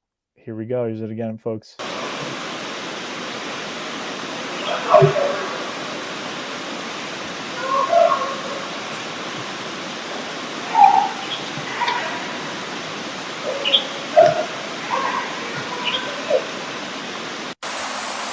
Yeah, that's and here Jay is commenting. He's saying we were playing music most of the night, and he didn't pick up the music. So the music they were playing was not on your recorder. So the chance, so that's what I was just kind of curious about. But wow, that is interesting. Yeah, these were happening like 7 hours after I left the recorder out. So it was getting dark time basically. So I have no idea. No idea. Jeremiah of Bigfoot Society, what's up, buddy? He says incredible audio, definitely. And New Hampshire Bigfoot or New Hampshire Sasquatch says only in our field can you meet the coolest people out in the middle of nowhere. Yeah. And Jay followed up and said it's far enough from our camp not to pick up the music. Oh, I believe it. Again, it's so bizarre. I mean, and the reason the reason why I put that recorder out there is because I actually got sounds similar to that before, so I wanted to get closer to the mountain this time. And now let me ask you: was this around the same time of year as the other sounds that you'd gotten, or? Yeah, if I remember correctly, this was around June of 2020. Okay. I can't remember honestly, but usually we go up in there in May because they open up the pass in May. So we try to go up there and then try to go back there, until they close it again, basically. Is there still a good amount of snow up there in May, like when they open it up? Yeah, so, there is usually, And just this past summer, they had a bad wildfire up in there, so they closed it for most of the summer, and I didn't get interesting. That was this summer? Yeah, this past summer they had wildfires. 2021. Okay, wow. Yeah, and they had to close it. That's a bummer. And I went back we went back up in there in October to check it out, and a lot of it's burned. But we didn't get to go to rock camp. But when you get towards the lake, you can see where it's been burned and things like that. A lot of wood piled up, from the firefighters and things like that. A lot of charred trees, but hopefully it's not damaged there at rock camp. I'm hoping. Yeah, I want to get back there. We can get up there this coming spring. Now, do they close it in October or November? I mean, when does the snow really pick up there? Is it kind of end of October time? Yeah, definitely. Yep. And they get really bad snow up there, really bad. Yep. I see a constant in a lot of different areas, even out here in the Northeast. Because we were just down in North Georgia, and they have certain sections of the mountains that they close off from January to March, because that's like the snow season down in the Southern Appalachians. They barely get any snow, right? It's unbelievable. Up here, it's that same thing. It's basically closed from like end of October into November. That's really when the snow picks up, and then opens up in May. And some of these areas like the prime areas that you'd want to go and drive in, like these awesome roads. And so that's interesting that you're in an area like that, Pumping Lake. So you have that time period, a little less than half the year, basically, where there's nobody really going in there. I mean, you could hike or snowshoe in there. That's really the probably only way you could get in. Sure. There's two ways of getting in there. There's one way going up what's called Chinook Pass to get up in, and that's where it gets most of its snow. And then you can come through there from Yakima from the other direction. And do they close it off from both sides, basically? That's a good question, because I haven't tried that, but they might. Because the snow gets pretty bad in that area, they might do. Like the chances of driving up to the lake in January are probably pretty slim either way. I would say so. Yeah, unless they somehow do open it, but I've never been able to get up in there during that time. They seem to close it. Sense. Well, here's Bumping Lake Chatter 2. I don't know if there's a Chatter 1 or not. Okay, there's okay. Yeah. I'll just go. I'm sorry about the naming. Some of these. Oh, it's okay. I like threw them all in the program and just like kind of spaced them out. So maybe I mismatched the order, but we'll just go with that one.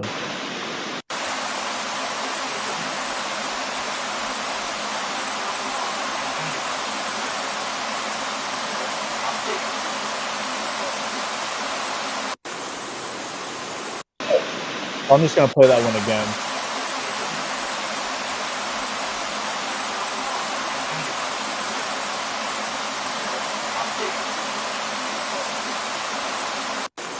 Yeah, there's that one area where I feel like I can hear just like a couple little sounds. A couple little noises there. Again, that was behind rock camp. You get a lot of weird noises behind rock camp there when you place a recorder, if they come in.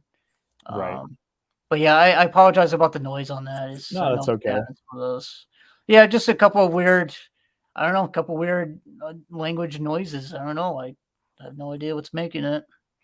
But it sounds it definitely sounds like a language to me. It's not just like random noises, obviously. Which makes something really interesting, yeah. Some kind of speech going on there. So this is interesting. Now I'll play this and we'll talk about it after. Okay.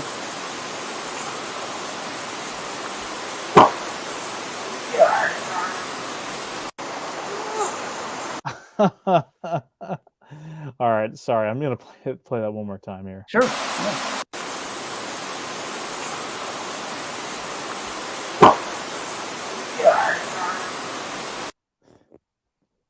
Sounds like they do some kind of knock, and then there's at least two of them there making vocal sounds afterward. Wow, Yeah. that sounds like it's like a grumpy old man sound or something. I mean, Right? I don't know I don't know what the hell that is, what man. other animal is making that kind of a noise. I mean, what makes I sense?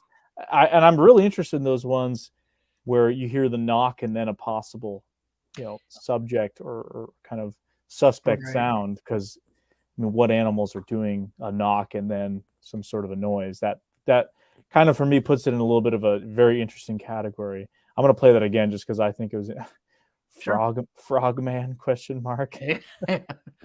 I mean, if we got dog man, there's probably frog man too, There's right? frogman, there's birdman, there's Yeah. everything. All right, we'll play that again because that was really interesting.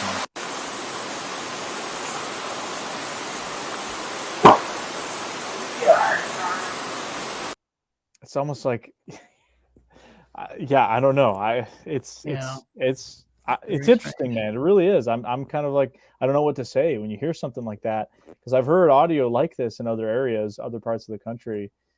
It's just pretty clear that I mean, you can go through the process of elimination with other animals with this kind of stuff much more readily than other types of animals. I don't know.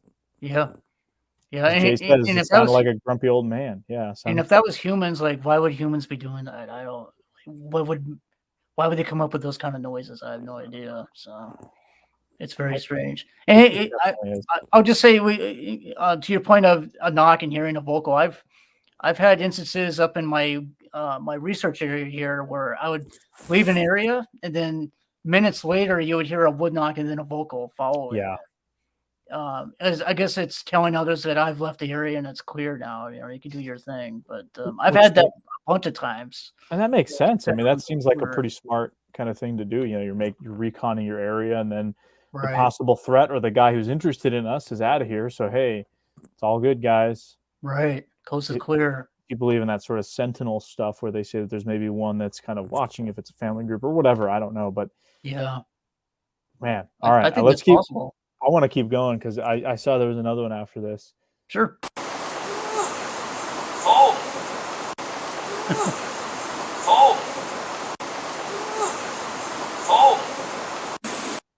So I had that on loop. Yeah. 3 times. Again, that was a rock camp, man. They're up there watching. They are up there watching. If that's what it is, they're just. And I guess they don't know there's a recorder nearby, but they're just making noise. Interesting. I mean, it sounds so human-like. That's what's so interesting about it. That at that point you're basically left with it's either a human or something human-like. I mean, there's not. I don't know what animal. Like if I sent that to a wildlife biologist that maybe specialized in ungulates or fur-bearing animals in the woods, right? They'd probably tell me that was a human, right? Sure. So but that's the thing, man. If we were dealing with a hominid, it's going to sound possibly human to us, right? But you'll see a difference in the language and how it, how it communicates with amongst each other. So that's the other thing too. I think there might be different species of Sasquatch if they're real. You might be dealing with different variations and species of them around the country and the world. So, and if they are a hominid, possibly a relic hominid, they might have similar humanoid sound. right. A thing to them like that is, that's like a human in terms of how they sound and how, and also their feet, their feet kind of look like ours too. So yeah, no, definitely. It would be definitely very clear. Like we're looking at the tracks alone, you have to assume that they're somewhat related to us. So Jay says, if that's a grumpy old man, then I'm guilty. Well, those weren't taken when Jay was there. That was at a different time. So yeah. New Hampshire Sasquatch has a wild moneymaker. Hello there, Debbie. So Sharon asks, with all these recordings, were they recorded on the same recorder, or is this like a mix of recorders? Yeah. So like I mentioned earlier, the clear sounding ones like those are done with the Tascam. I had a Task.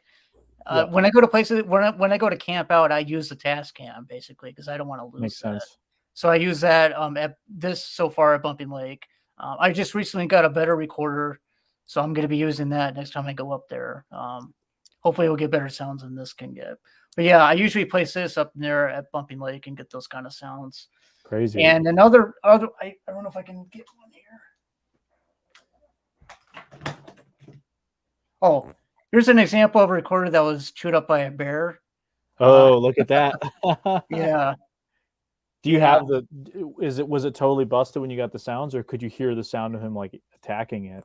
Oh yeah, you could. The funny thing is about this guy is that you could still record onto it, and I could hear you could hear the bear come up and grab the recorder and start chewing. Oh my god! Was it sniffing it at first, or did it just kind of you start hear it crunching, or what did it sound like?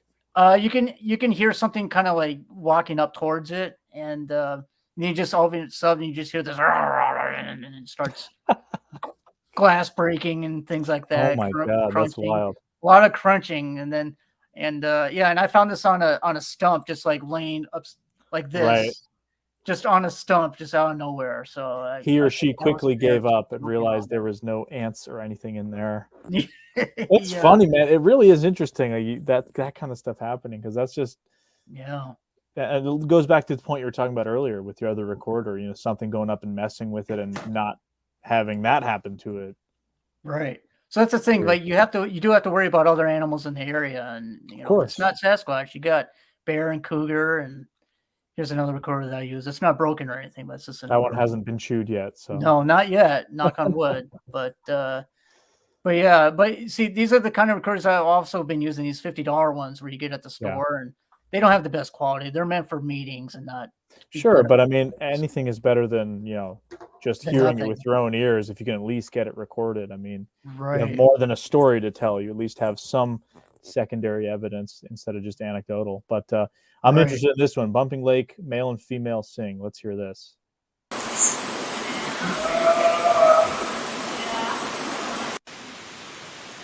Wow. Okay. Those might have been the same individuals you heard in the previous one. All right, I'm going to play that again, of course. Okay.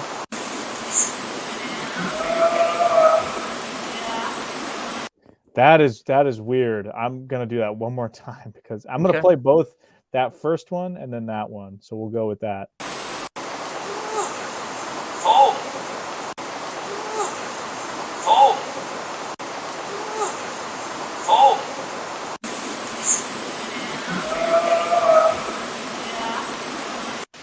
It's weird. It's like you hear that female, like, kind of sound, and there's that whoo, whatever is going on. I'm assuming you think that's the male and the other one is the female, or? Yeah, I think there might be a male and female going on there, and there might even be more than that. Might be a small group of them. I personally think these might be juveniles. If these are Sasquatch, these might be juveniles checking us out. Maybe they sound more closer to humans than opposed to the big guys. It might sound more like roar. You know what I mean? So these guys might sound more humanish. It really does sound so human-like, which is what's, creepy about it. Because if it's not human, then the implications of that, obviously. But yeah, man, it's I don't know. It's interesting. I don't know either. I have no idea who's making them. I wish I could see who's making them. It's not us. We're not doing it. Right. Now that's interesting, the singing thing, and some of the recordings that we have from Oregon, from the Mount Hood area that we got, one of our buddies got this summer when we were up there doing the Beyond the Trail stuff. He got that weird singing kind of stuff going on. And then Connor Anderson, who works at Cliffs Museum, has very similar recordings from like 2 years prior from the same exact area, same time of year. And they coincidentally both have this very similar recordings and did not know about it until they connected. So it makes me wonder with like the singing stuff, and if like you were to go back at that same time of year, if you remember when this was recorded, or if you like find out when it was and try to do the same thing and see if maybe, I don't know. That Sharon asks, is there much time between each of these recordings? Yeah, like if I remember correctly, these two ones were in May of, I can't remember the exact year, but it was, I know for sure it was in May. Yeah, you were saying spring is pretty active. Spring is pretty active. Yeah, spring and summer, especially up there, it's pretty active, and even in October. Because first time we went to Bumping Lake was in October 2015 with the Bigfoot group, and the weird thing, we've never heard of Bumping Lake before when we went up there. We had no idea what was going on, but apparently what happened was just an example of this place is. There were some of our friends were camped there the night before we came in, And then after we came in and we stayed overnight, my mother went down to the lake. This is in October, and it's freaking cold. That it had to be the most coldest nights I've ever spent out camping. Was at this bumping lake there in October 2015. It was so freaking cold. I've never been so cold in my life. Oh boy. So it was freezing out there. So when in the morning, my mother went down to the lake, and our friends told us there was nobody at the lake barefoot, but my mother found 4 sets of tracks, bare footprint tracks down there, ranging from 9 inches to 12 inches. And they're just walking along this beach area down at the lake. And is that some of the stuff you sent me? Because I can pull that up. Yeah. Yeah. Some of the stuff is from 2015. Others is from other years I've been there. And but when you look at some of the tracks, they have a weird. There's like you can possibly see a mid-tarsal break in them. Yeah. So I'm gonna the foot. I'm gonna play those. I'm gonna finish up with this audio because I think there's one last sound on here before we switch over to the tracks. Yeah.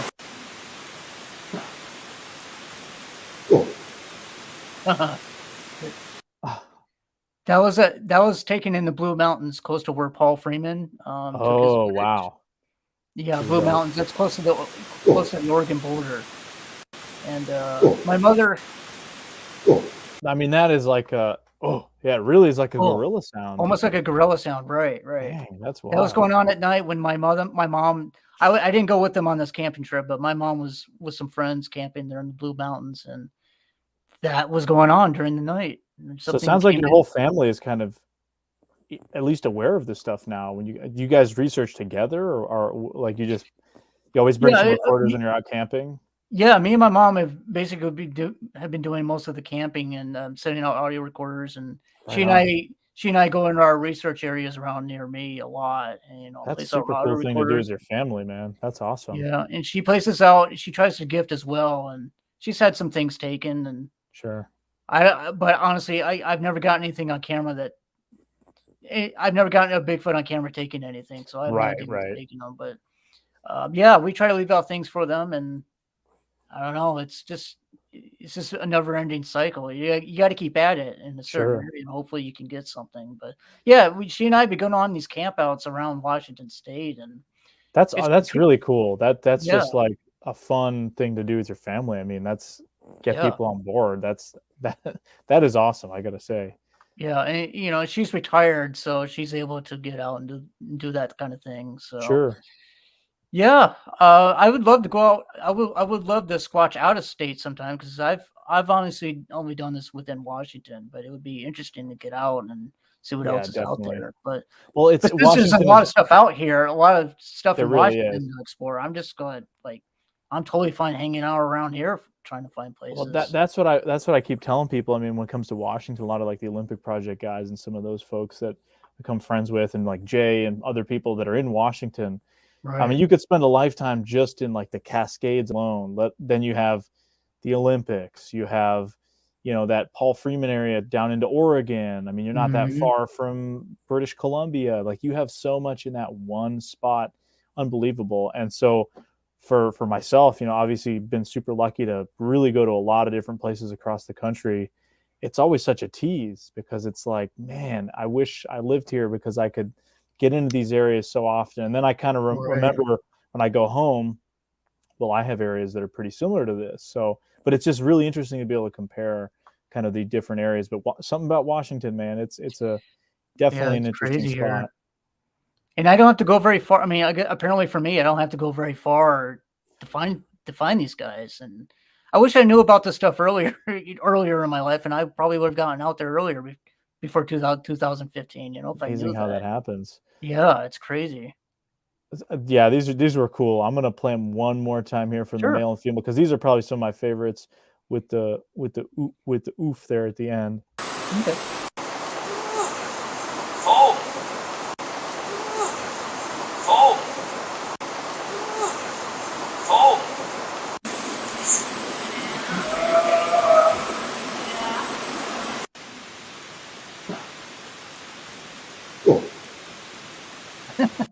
Super cool. Super cool. Yeah, that's funny to hear. Yeah. I think I have one actually. I'm confusing myself here. Let's see what this is. Is this a sound file? Nope, that's my intro video. Sorry. It's like they all have like a black screen on them, so I wasn't sure which were sound Okay. files, but I'm trying to transfer to the photos now. Let's see here, share screen. All right. Okay. You want me to talk about it? Yeah. Yeah, absolutely. Sorry. No, you're fine. So here's the thing about the footprints in photos. Sometimes I would put my foot down next to them or a ruler, and other times I would just try to get, just the visual of the footprint itself. Right. So, I mean, there are going to be some prints. Hopefully, you got them that have a size comparison to them. But there's other prints where I just don't do that because at the time, I just wanted to get the prints on camera. But these prints were taken in during the winter time a few years ago up at a lake that's not too far from where I am. And it's at a I'll pretty stick to high. these ones for now. Sorry. I'm sorry? I'll stick to these ones here. Oh, okay. Yeah. This set. I think there's like 1, 2, 3. Yeah, it's all the same. Those are all the same individual. Is this a those different one? Yeah, Okay. those are at Bumping Lake. That was at Bumping Lake there. But those other ones, those 4 ones you just went through, those are in the same location. Like these were all in the same location. These were during January one year, and I went up there to this lake and found these prints up in there. And as you can see, there's still water in them. Yeah. So they must have been made at least the night before. And it's, again, this was in January, pretty freaking cold. And how deep would you say that is? I'm not good with numbers, man, but I'd say a good few inches. I mean, yeah, pretty deep in there. Well, because I do know, like off the bat, I do notice, I guess, in this area, I'm sort of circling with my mouse. I should get a bigger mouse for these kinds of things. Right in this area here, it's like that section like on a human foot that's sort of indented, but right. The toes, I mean, they don't look super scrunched in, right? Usually they say with the more scrunched in the toes, or they say like the way it kind of arches off, right? It's more right. human-like, whereas like usually Sasquatch toes supposedly are more in line with each other. Yeah, the more like peas in the pod. So again, I'm not claiming these to be a Sasquatch, but during because of the conditions I found them in, I thought it was very strange. And that is very strange. very yeah. cold. And so what you said it was one of the coldest nights you've been out there? You said January? Well, I was talking about Bumping Lake earlier being one of the coldest nights. Oh, sorry. And then you said these tracks were found. These are found during the wintertime in January. I think it was 2016. I found these. Not at Bumping Lake, though. No, these are a different secluded lake. No, you're fine. Yeah, I noticed so many lakes. Got confused. But the elevation of this lake is pretty high up too. So look at this one. This one's interesting. But this is all. If this is all from the same individual, it's like it's weird that it looks like that. And this one you can really see the toe gripping downward in here, and obviously that the reason I think water's filling up in there is that big toe is going in further than the rest. And this one's a lot more uniform as opposed to, if I can zoom it out. Oh, what am I doing? It won't let me switch. Trying to go to the other one. Yes. Yeah. This one here. And I mean, if that's like a mid-tarsal or whatever that is there, I don't know. Maybe. I have no idea. There's like a line on that one. Right. Huh. Interesting. And then the mud kind of fell back into this, so maybe it was moving quick or possibly. And then what was like stride length and that sort of stuff in between some of these prints? Well, I didn't have a ruler with me, but I mean it's pretty decent stride. I should have sent you more photos of them, but because I did take video of this too. But yeah, pretty decent stride, I guess. They definitely came from the mountainside. I mean, they came down to the water from the mountainside, and I don't know. I mean, people can access this lake too, but again, why the hell are you walking out there barefoot in the wintertime? I have no idea. How cold was it around this time of year? Pretty cold. Pretty cold. I mean, we're up at elevation, pretty good elevation up there. You have to drive all the way up to this. It's like a pretty high elevation to get to this lake. And, interesting. Now it's in the mountain. It's a mountain area basically. You're surrounded by mountains up there. So. Yeah. Well, here's a question from Jay. He asks, "Did you sink as far as the tracks, Tristan?" No, I didn't. I know that. I did not sink as far. Now, was it warmer this day that you went and found the tracks, or was it because it seems like, I mean, I would assume this stuff gets frozen over, like this kind of mud, right? Yeah, I know. That's a weird thing too. I know I went there in the morning. It was a morning time, so maybe it wasn't as cold as I thought it was. But I mean, it was definitely cold. I was all bundled up, and it was January, so I don't know what to tell you about that. It's weird that they're not all frozen in ice, but I mean, I have seen prints up in there in ice too, so in icy conditions. And Kevin says these are some of the best prints I've ever seen. Yeah, I mean, like, there's something weird about them. Like, they don't totally look human to me. There's almost like a primate look to them, and I can't explain it, but there's almost like a primate kind of a look to them. Yeah, I'm certainly no expert, but they're definitely. I mean, there probably are people crazy enough to walk around in January in the winter time. There, people. There's all kinds of crazy people, but I don't know. It's hard to say one way or another. Now, I don't know if I asked you. How long did you say they were lengthwise and widthwise? Well, they seem pretty small. Again, I didn't have a ruler with me at the time. I wasn't, to be honest with you, I wasn't expecting to find anything. So yeah, right. I didn't go up there to really.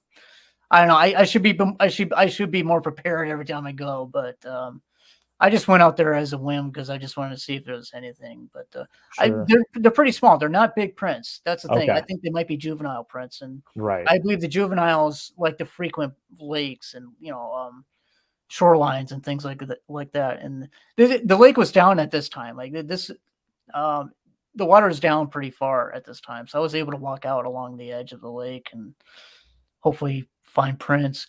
And this was after Bumping Lake, because after I went to Bumping Lake, I was like, oh, I should check out other lakes and see if that same kind of thing is occurring, and possibly, sure enough, that might be happening. So, and again, these are winter cold times, so who the heck is out there barefoot? I have no idea. It's a little weird, definitely. Jay says if it was a person, he was very flat-footed. Sure looks that way. Now, New Hampshire Sasquatch asks, any trace of the hair making prints on the mud? That's a good question. To be honest, I can't tell. I've never really found any hair imprints before. I've seen there's been some other prints I've seen where you might see hair follicles, like spread out a little, like frayed out a little bit, but I've never seen the hair at all. It's interesting. I would love to find hair. I've never found any hair yet. Yeah, it's weird because if you like hang on, like I've had hairs that didn't turn out to be anything. I have hair that still just sitting on that. It's it's tough to get this stuff tested, right? Unless you know a person, for sure. Tested. Let alone you can look at it like structurally. It's probably an easier way to do it. Get someone to look at it who knows like the structure and the stems and all that, the medulla and all that kind of stuff. Right. Yeah. Rock Kite Man says that seems to be a recurring thing. People find stuff when least expecting it. Yeah, I honestly was not expecting it, man. They're messing with us. Maybe they they just know we're looking for them. They're like, I'll leave this little teaser out there.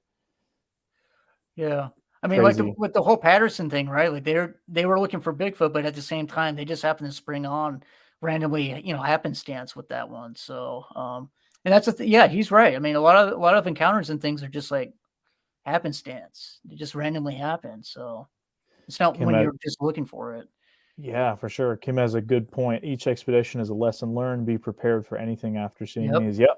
Every time, man. Every time. Yeah, it's like that time when you come across something. I mean, you get even with an audio recorder. Always have I've learned this. Always have an audio recorder with you because you just never know. I know.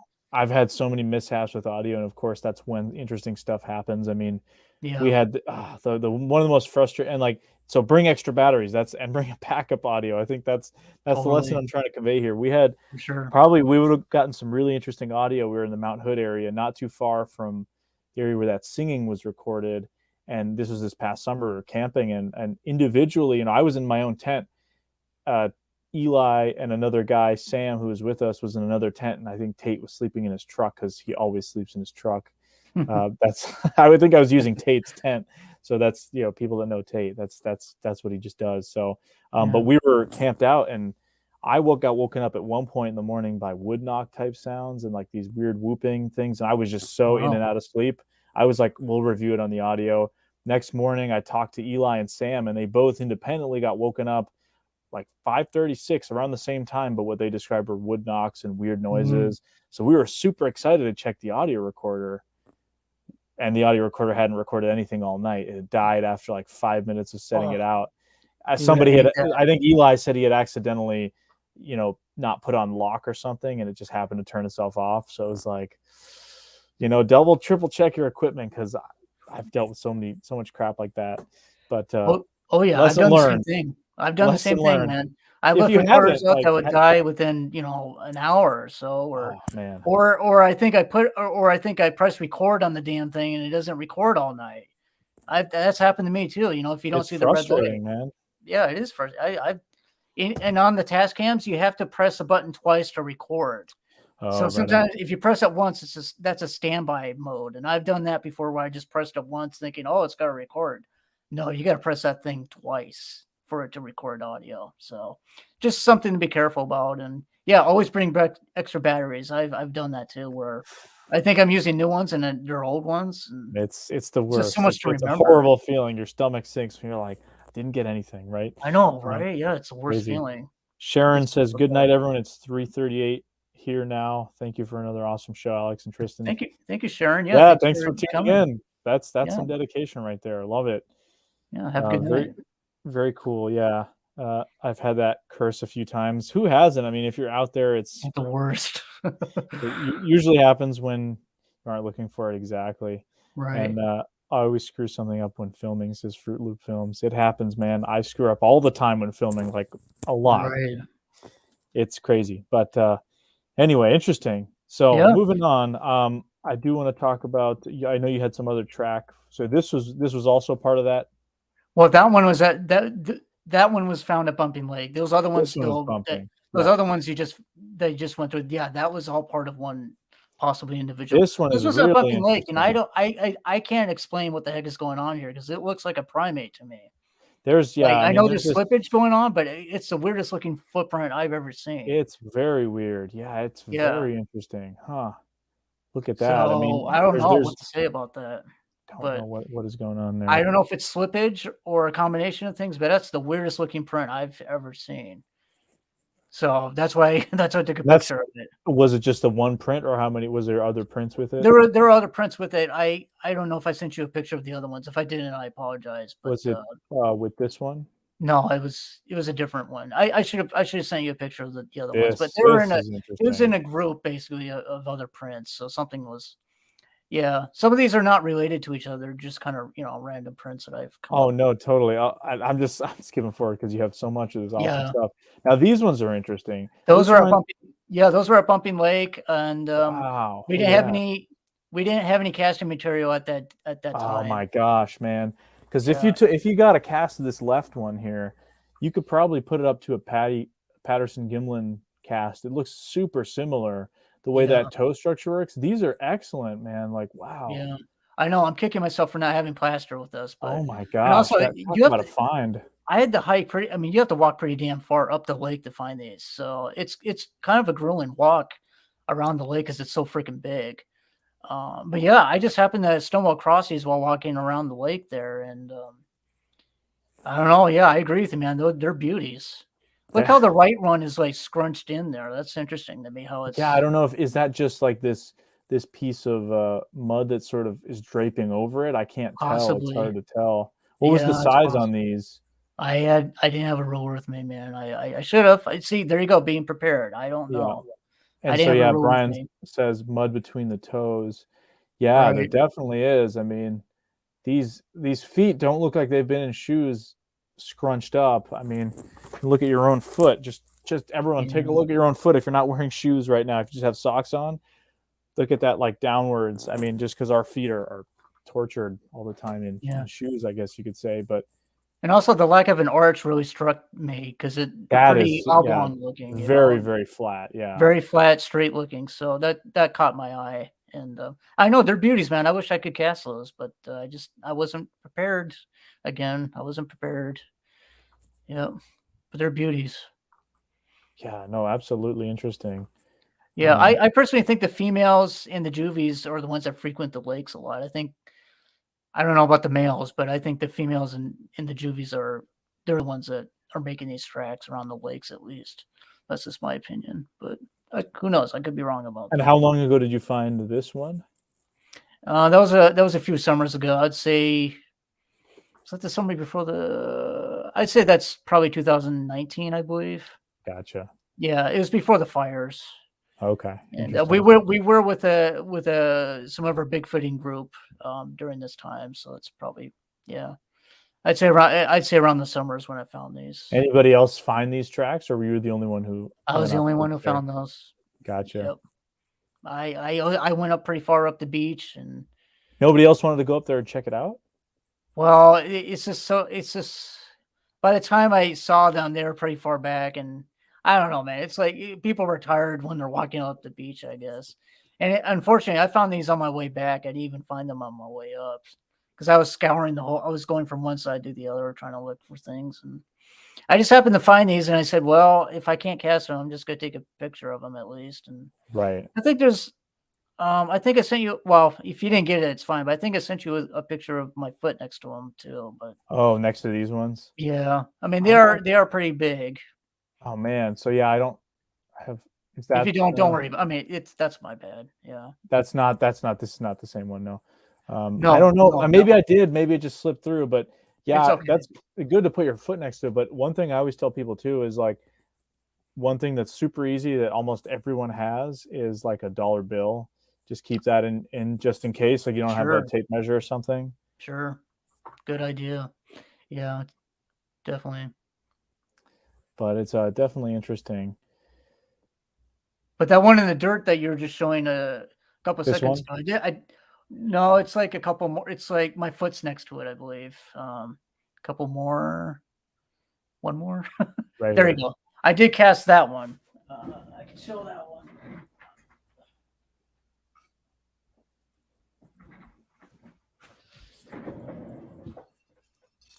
Oh, so that one is casted. All right. Yeah, we casted that. This was at Bumping Lake at a place at a camp called Mushroom Camp. It's further away from Rock Camp, and this is 11 and a half inches basically. Mushroom Camp 2018. Interesting. Yeah, and Chris Connor from Trail Bigfoot in Florida was with us when I casted this. So yeah. But that's one in that photo there that with my yeah, it's interesting. And it was just one single track too. There was no other tracks with it. It was just that what one. material did you cast it with? Is that dental stone? I think it was Fixall. Oh, Fixall. Okay, plaster. cool. Yeah, Nice. that's what we usually use for our casting is Fixall. It sounds pretty interesting. Yeah. Like I mean, just the sound. It sounds solid compared to like a plaster of Paris or something like that. Yeah. I guess that's the brand name of it is Fixall, and we got that at Ace Hardware. I guess Ace sells them. So, but yeah, I mean that's one of the casts that we were able to get. I wish you could see the toes on it, but as you can see, that dirt was pretty solid dirt there. So you can only get the real good shape of it. Yeah. Right. But it was just that one single track, and that I was really excited to see that. And the depth of that, I mean, look how deep that is in the ground there. That's pretty good solid ground too. I mean, my foot wouldn't be able to make that. Interesting. Now, are these are unrelated? Well, these are unrelated. These were taken at Bumping Lake as well, and in a different area of the lake. And this one is this also Bumping Lake? Yeah, that's also Bumping Lake. Okay, gotcha. Yeah, some of the soil at Bumping Lake is different in different places. So I know. Again, some of these I just wanted to get just get the visual of them. Like that one looks weird to me. It looks like there might be a mid-tarsal break there. Yeah, that's interesting. That bump there in the middle. Right. And you said you had video of some of these ones as well. Some of these ones, yeah, I did. Yeah. Yeah. I could have sent those, but the video files are pretty damn big. Yeah, that would probably be hard to. So I just try to take screenshots of them for you. This one has a ton of slippage going on here, huh? Right. Yeah. So it makes things look elongated. It's pretty crazy.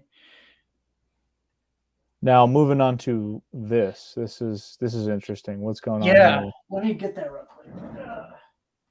quick.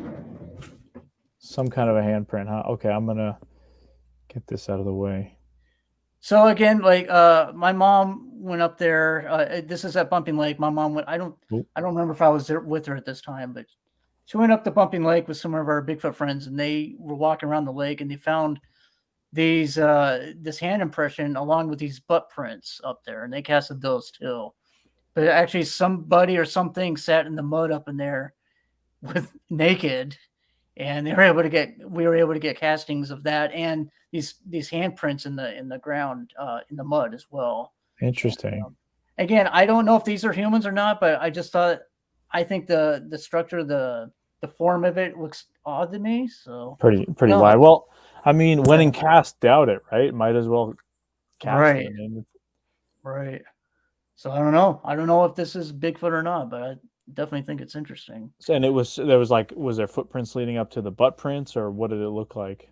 I think there might. I mean, I wasn't with her when she You weren't there, took right? these, but there might have been. Yeah, there's footprints everywhere up there, and that's the other thing I want to get across too is that Bumping Lake gets pretty active with people in the summertime, obviously. So, Sure. If there is Bigfoot up there, you might have a combination of people and Bigfoot on the same lake. Just at different times. Can you swim in the lake? Is it good for Yeah. swimming? Oh, you Yeah, can. yeah, Okay. you could definitely swim in the lake, and people go boating out there. Probably They stays raft. pretty cold all year round, I'd imagine. Yeah, definitely, man. It gets cold. Is it a glacial lake? Is that what it is? Possibly. I don't know for sure, but it's surrounded by mountains. I know they use it for irrigation. They It's a drain. pretty big lake. I mean, it's not like a Yeah. small lake at all. They don't drain the whole thing, but they definitely bring the water down for irrigation. So Oh, okay, gotcha. yeah. So at certain times of the year, the water will go down, and you'll see a lot of the lake bed, and that's how I when was able to get most of those tracks is from the lake bed. I was Basically. going to say that's probably a good time for tracks in general, finding wildlife and that sort of thing in the area. Absolutely. And there's abundance of elk up in there. There's elk frequently going in and out of that lake too. So I mean, it's a good food source for them, if they want to get elk. It's interesting. And look for clams or whatever. Oh, here we go. Yeah. Well, here's some crap. Yeah. Did you see the other podcast I was on where I showed the poop? Oh, I don't know what I just did here. Because I'll bring the poop out right now. Oh boy. I think I just started a slideshow. Oh. Accidentally. So these were found by my mother in Greenwater. The scat. This was about 20 feet away from one of her gifting areas in Greenwater. Greenwater is near Mount Rainier, for those who are not aware, but it's right below Mount Rainier, basically. And this was in a forested area in Greenwater, and she just went back there and tried to leave food out for them. And I guess on her way back, on one of those, sorry, I got to restart this. I can't. It won't go to full screen. It's not. Oh, it doesn't go to full screen. It won't. It's like glitching out on me here. Hold on. Okay. 1 second here. Let me. There we go. I just had to restart it. So. Oh, okay. Try that again. Yeah, there we go. But I know from the photos it probably doesn't look that big, but when you look at it in person, they're pretty big. And yeah, I mean that's huge. I mean, if that's the shape, even the shape of it looks odd. It almost looks like a human. I mean, I don't know what grizzly scat looks like. Do you guys get grizzlies in that area? No, we have black bears, but no grizzlies. At least not where I am. We have black bear and cougar and elk, deer obviously, but nothing as big as like a grizzly bear that could produce something like that. I know elk can sometimes, I guess, if they're if they're squatting down or laying down, they might produce something that's a bigger. Elk poop is usually like milk duds. Yeah, when they probably like sitting or something, it might be more of like a splat kind of a thing. But yeah, I'd imagine it's probably similar to other ungulates like moose and deer. I mean, they all have very similar looking scat. Whereas you'll get in certain times of the year. I mean, my experience is mostly with moose. I don't have a whole lot with elk because we obviously don't have any out here. But like moose, they have what they call moose pies, which are when their scat is a little more like cow-like. You've heard the term cow pie for cow scat. So but this is huge. I mean, that's why I was asking if it may have been grizzly, if there have been sightings in that area, because I mean that for black bear is pretty massive. I mean, I'm sure there's some huge black bears out there. Yeah. So we have that poop here. We've had it in the freezer for about 3 years now. Oh my God! Hold on, let me. I'll full screen you there. And here's a Coke can for size reference. Oh my God, he's got the gloves on and everything. Yeah, that's huge. Because I got flack last time for having it without. I handled this without gloves, but it's been frozen for years. So I didn't think it was, I didn't think it was too bad. But yeah, there's still stuff in it. There's still sticks and things in it, and there's two pieces too. There's this piece, and then there's another. Oh, there's some plastic here. Look, let's get that off. There's two pieces of poop here. Yeah. Interesting. Yeah, that's pretty huge. Now, do you notice like in the structure of it? Because to me, from the photos, it looks like it's been eating some plant materials. That's at least from what I'm noticing. Yeah, like if I put this up here, you can kind of look into this area here. It almost, I do not know. Yeah, I mean, it does kind of look like there's some grasses in there. That looks very grass-like to me, which is some other material. That's a good question. I mean, looking I don't at know it right now, I don't know if bears would do that. Like I don't know if a bear Right. would eat grass like that. I don't think so. Bears are opportunistic, but I don't know if they just eat straight up grass. Yeah, somebody says, Kim says it's eating plenty of fiber. That's what it seems like. Right. Have you had anyone it's look hard at to it? say. Anyone from like a biology or anything like that background?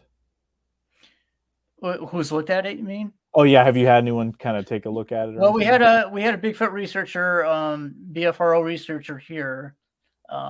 He looked at it and he personally thought it was possibly Sasquatch. But that's just his opinion. I don't have anything to I don't have anything to compare these two, honestly. But I know there's other people who've picked up poop like this or have seen poop like this before. So if anybody out there watching has seen them or has something like this, yeah, I'd like to see it just to compare sometime. But no, I've never had these analyzed or anything like that. They've just been in a freezer.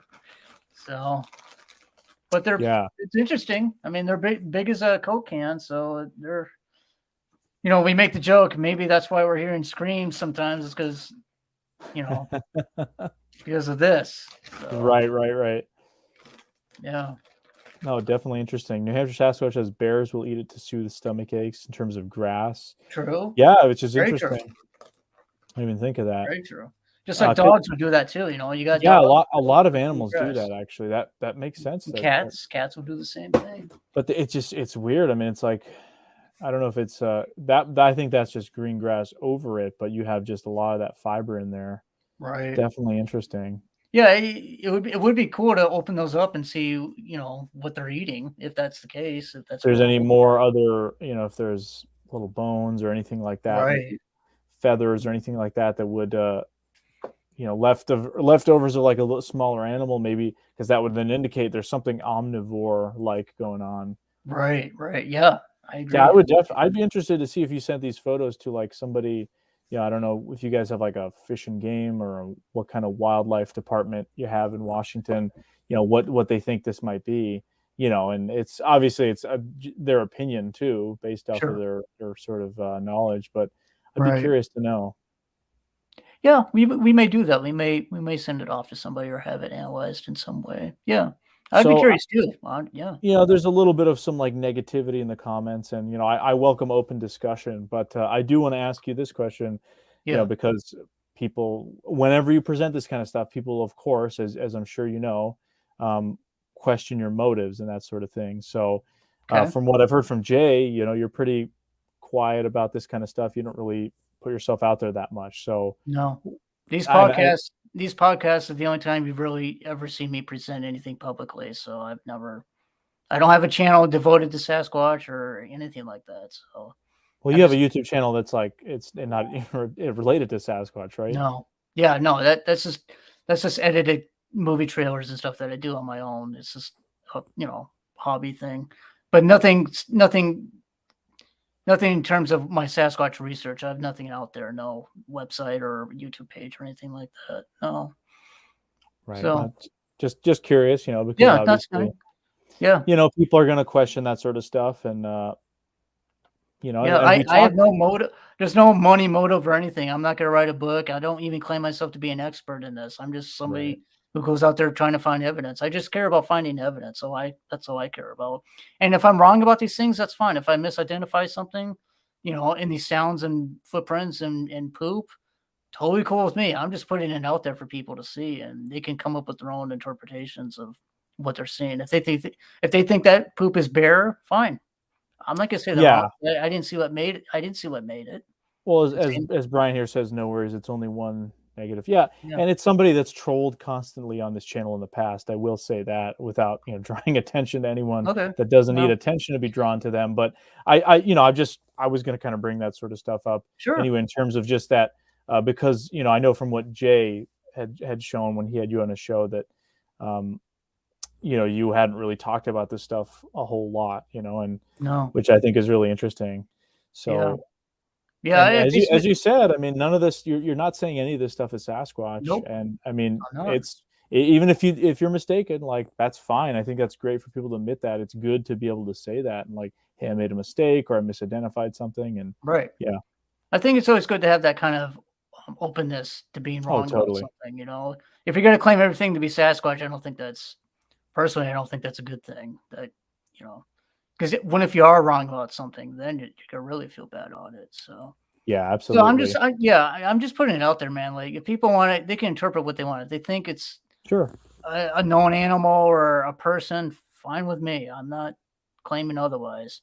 But I'm only presenting this evidence just because if you want to call it evidence, just because I think it's interesting and a lot of it seems out of the norm to me. So I'm just putting it out there. So yeah, I totally expect there to be naysayers and skeptics to it. That's fine. That's totally fine. I encourage people to think that. It's just I want them to know that I'm not hoaxing this and I'm not intentionally trying to mislead anybody with this information.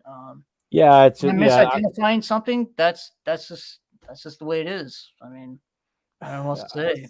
This is this. I think this is less about you and somebody's now claiming that they've supported me from the beginning, so that means that I should owe them some kind of like a special something because they've supported me. I don't, Oh, I don't really see how that's relevant. It's like yeah, you can.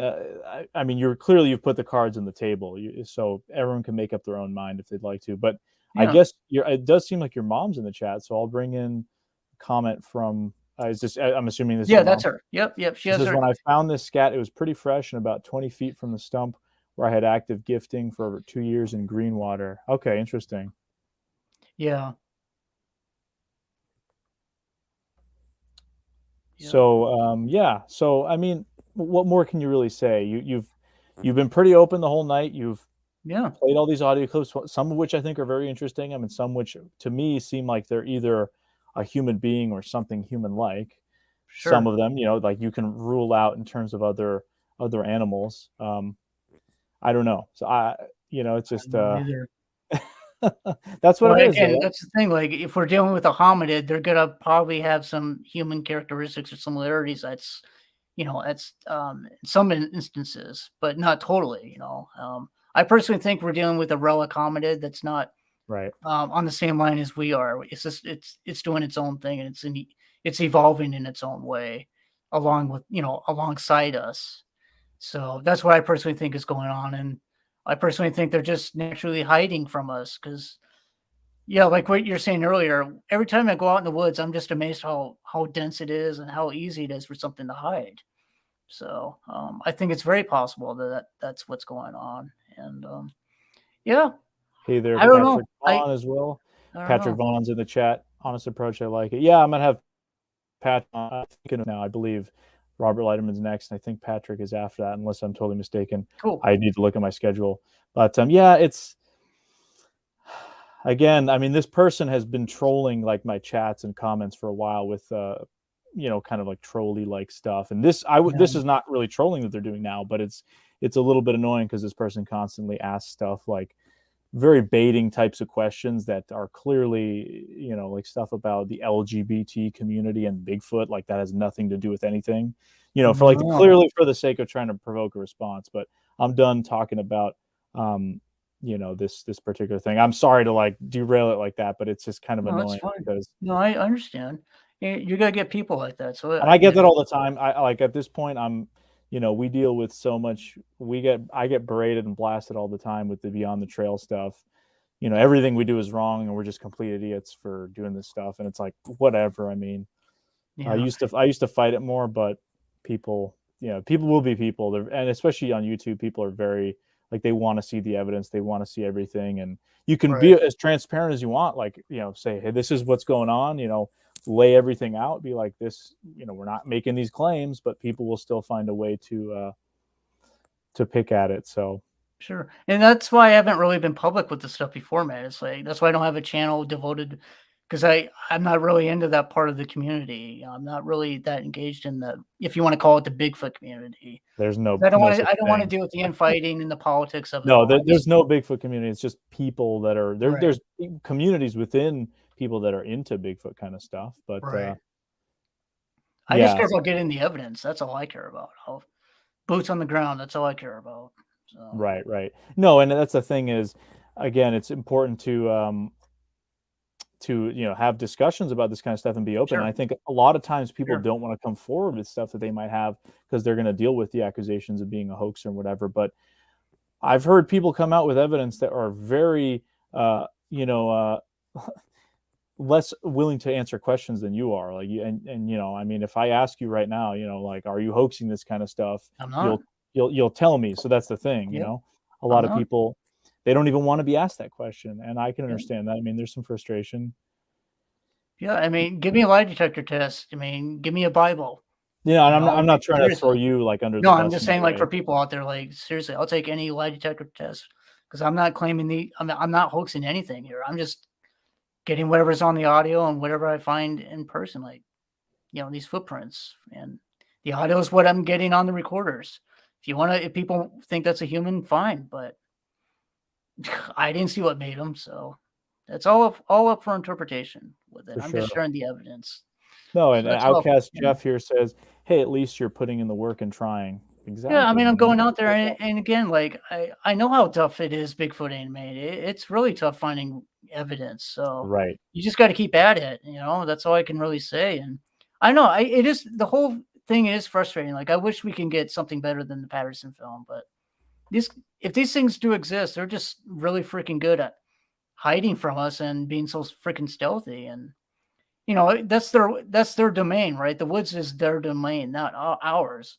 It seems like even Yeah. whatever technology you can throw at them, they'll evade it at any cost. I can't tell you how many times I tried game cameras and I get whiteouts and blackouts and Yeah, I don't get I mean, anything on them. at this point, game cameras seem like a big bust. I mean, they've Yeah, been deployed for so long, and it seems like I think maybe the only way game cameras are relevant is if they are a way to kind of see if you put a bunch of game cameras in an area and nothing happens. Maybe right. these things are just so used to avoiding them or aware of them, like so many other animals are aware of them. And I've said this so many freaking times that they definitely animals can see this stuff. Like I've had Sure, deers looking directly into trail cameras. They know. sure. I mean, there's the infrared, there's the sound. I can physically hear some trail cameras when they're on. Like you can hear the little A little frequencies. humming. I know Yep. what you mean. So Yep. And they probably are watching you too, putting them up. I think that's what happened in one of my recordings. Um, is that we were putting up a plot watcher where we got I don't know if you even did you see that plot watcher footage I sent you? The thing running on all fours? Did you get yes, to see yeah, that? I do So have that here. Do you want me to pull that up? sure, I mean, yeah, just to Let me show people if just they haven't seen it before. Sure. Okay, so I'll get. I thought for a second I thought the poop picture was still up on the screen. All right, here we go. This is.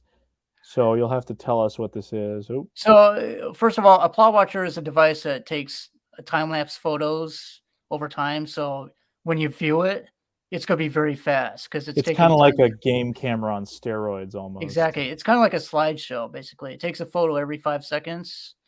So when you view it, it's very fast. But if you slow it down, you can kind of, which I've tried to do in this little video, you can kind of see some stuff. Now, the Yeah, reason I took this clip out is because I to many, it might look like a bear, but if you take a look at that 352, which is what I call the 352, the one in the middle there where it shows up in the middle, you can kind of, this one. yeah, that right there. Yeah. You can kind of see a head, shoulders, and it kind of looks like it's hunched over, almost like a humanoid form to it. Mm, So that's why, I mean, I know it's not, I know it's blurry. I know it's pixelated. It's not the best quality. But to me, it stood out. And if people want to think that's a bear, totally fine with me. But I thought it was strange, and if it is a Sasquatch, it might be one running on all fours through there. And so interesting. what happened after that is that I tried to put a plot watcher up at that same spot with my mother, and I had a recorder about 30 yards away from us up on another stump above us. and I had it running, and if you don't have the audio of it, it's fine. But we had something, or we had more than one individual apparently come in and watch us as we're putting up this plot watcher, Interesting. and they're conversing with each other apparently. So I'm just using that as a possible example of them watching us when you're putting up equipment. Even in high places, I think they like to watch it from a high place, which would make sense. You know, you use the terrain and as a factor to kind of look down. Other animals do it. Mountain lions, they'll perch up on ledges and be able to look down. And as Rob Jones here points out, plot watcher doesn't use infrared. Yeah, there exactly. you go. That's one of the reasons why we're using it. Yep. But the problem with plot watchers is that it doesn't take nighttime shots, so you're only left with daytime shots basically. So just be aware of that if you're trying to use those. But I don't know. I'm not saying that's a Bigfoot, but I thought it was interesting, and it's a cool capture either way.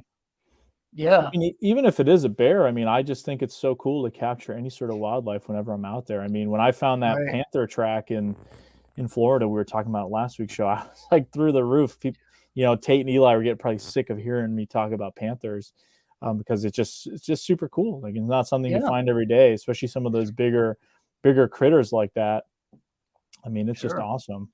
I've never seen a cougar in person, but we've caught 3 of them on the game camera, even near this area too. So amazing, I mean, there's still be cougar out there, but I've never seen one in person while squatching or hiking. So ZB here says, I know what me and my son's experience is with this subject, and neither of us care what someone believes or not. And then Jay also says, I spent an hour visiting with him at our camp, then another hour with him and his dad the next day. Very honest man. And his dad was awesome. This is a good family. So there's someone with firsthand experience. Yeah. And SLM says, don't worry about what anyone thinks. If it's something you enjoy, that's all that matters. Yeah, totally. I mean, if you have fun with it, that's what's important. I mean, you're not trying to pull a Rick Dyer, at least from what I can gather. I'm not. So it's but it's just part and parcel with this topic is, you know, people are going to do that, and you know, there's just trolling and all that kind of stuff that goes on, and that's whatever. I mean, but like, it's important to be critical, and you seem like a person that is totally open to being, you know, critiqued and have your stuff looked at, and you know, you don't have some sort of a crazy attachment to, you know, 100% being real. So no, I mean, I think that should be the way to go. Until you see something making these sounds and footprints, I can't claim what it is, you know, right? Until I actually see it, until I actually get that 4K, you know, National Geographic footage of a Sasquatch, which I would love to do, but until I get that, you got to get these pieces of the puzzle still, just like everybody else has been getting for the past, you know, hundreds of years. You know, right, what I mean? Right. It's hey, just we're more all pieces kind of in that puzzle. spot. That's all it is. It's frustrating. It is very frustrating, but Kim I just think says, we're dealing with something that's really intelligent and knows how to evade us. Doesn't look like Kim a bear here to me. says, doesn't There look you like a go. bear to me. And then Outcast That's what I Jeff thought. says, kind of looks like a moose. I mean, it's a little dark for moose for me, but yeah, I've never seen a moose out in this part of the area. You guys don't get them down that far? No, the biggest we get is elk. We have a lot of elk down here. We do have black bear. I've seen black bear up there too, but like what she said, to me it didn't look like a bear, so that's why I singled that clip out, because I thought the shape of it looked odd. It didn't really look like a bear to me. Well, Brian has an interesting comment. Says, I'm sure they're intelligent enough to know we humans mostly just stay on trails, which is pretty easy to see where we'll be or what we'll use for trail. Yeah, I mean, people are so used to just being on the trails, you know, like that's what we do. We're safer in that kind of environment. Right. So yeah, I don't think we're dealing with a gorilla type primate. I think a lot of people might have that kind of thinking, but I think we're doing something more of a hominid, more human-like, but not a human, but more, you know, just a relic hominid, basically. Yeah, that's what I kind of like, that like convergent evolution or convergent kind of a thing where it's like they sort of adapted to these environments beside living with humans. You know, you kind of have to work around. I mean, a lot of other animals do that, but they probably are just a lot better at it, and they would have to be. I mean, to be able to stay alive in these environments, you know, and the curiosity factor is there. So, I mean, there's so many interesting questions like that with this topic.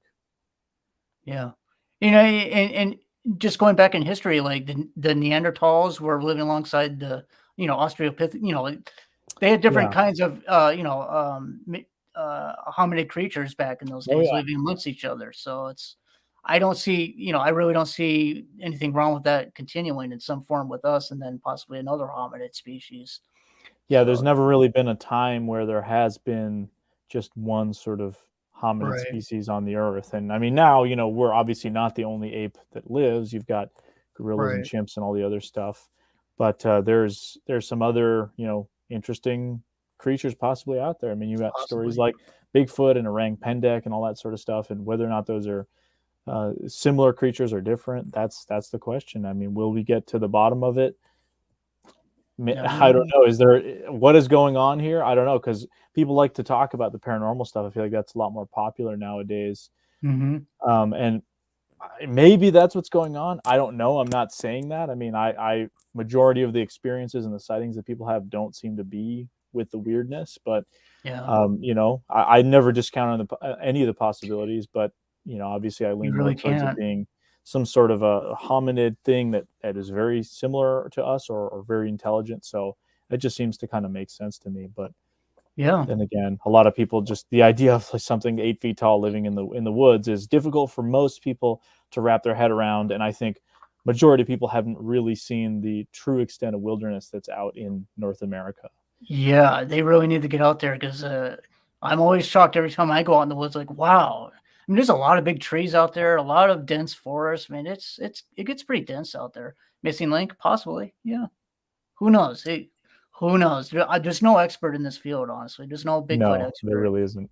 I'm There's not people claiming that one. I'm not claiming to be one at all. I'm just some amateur guy going out there trying to get evidence, just like everybody else, that's honestly, in this field. So, that's what we all are ultimately. I mean, yeah, that's what we're doing too. We're just basically having fun, and a lot yeah, of times Bigfoot is or Bigfooting is just camping and having a little bit of extra fun. And it's yeah, like camping with a plan, or you're going on an expedition. Like people like to rag on that.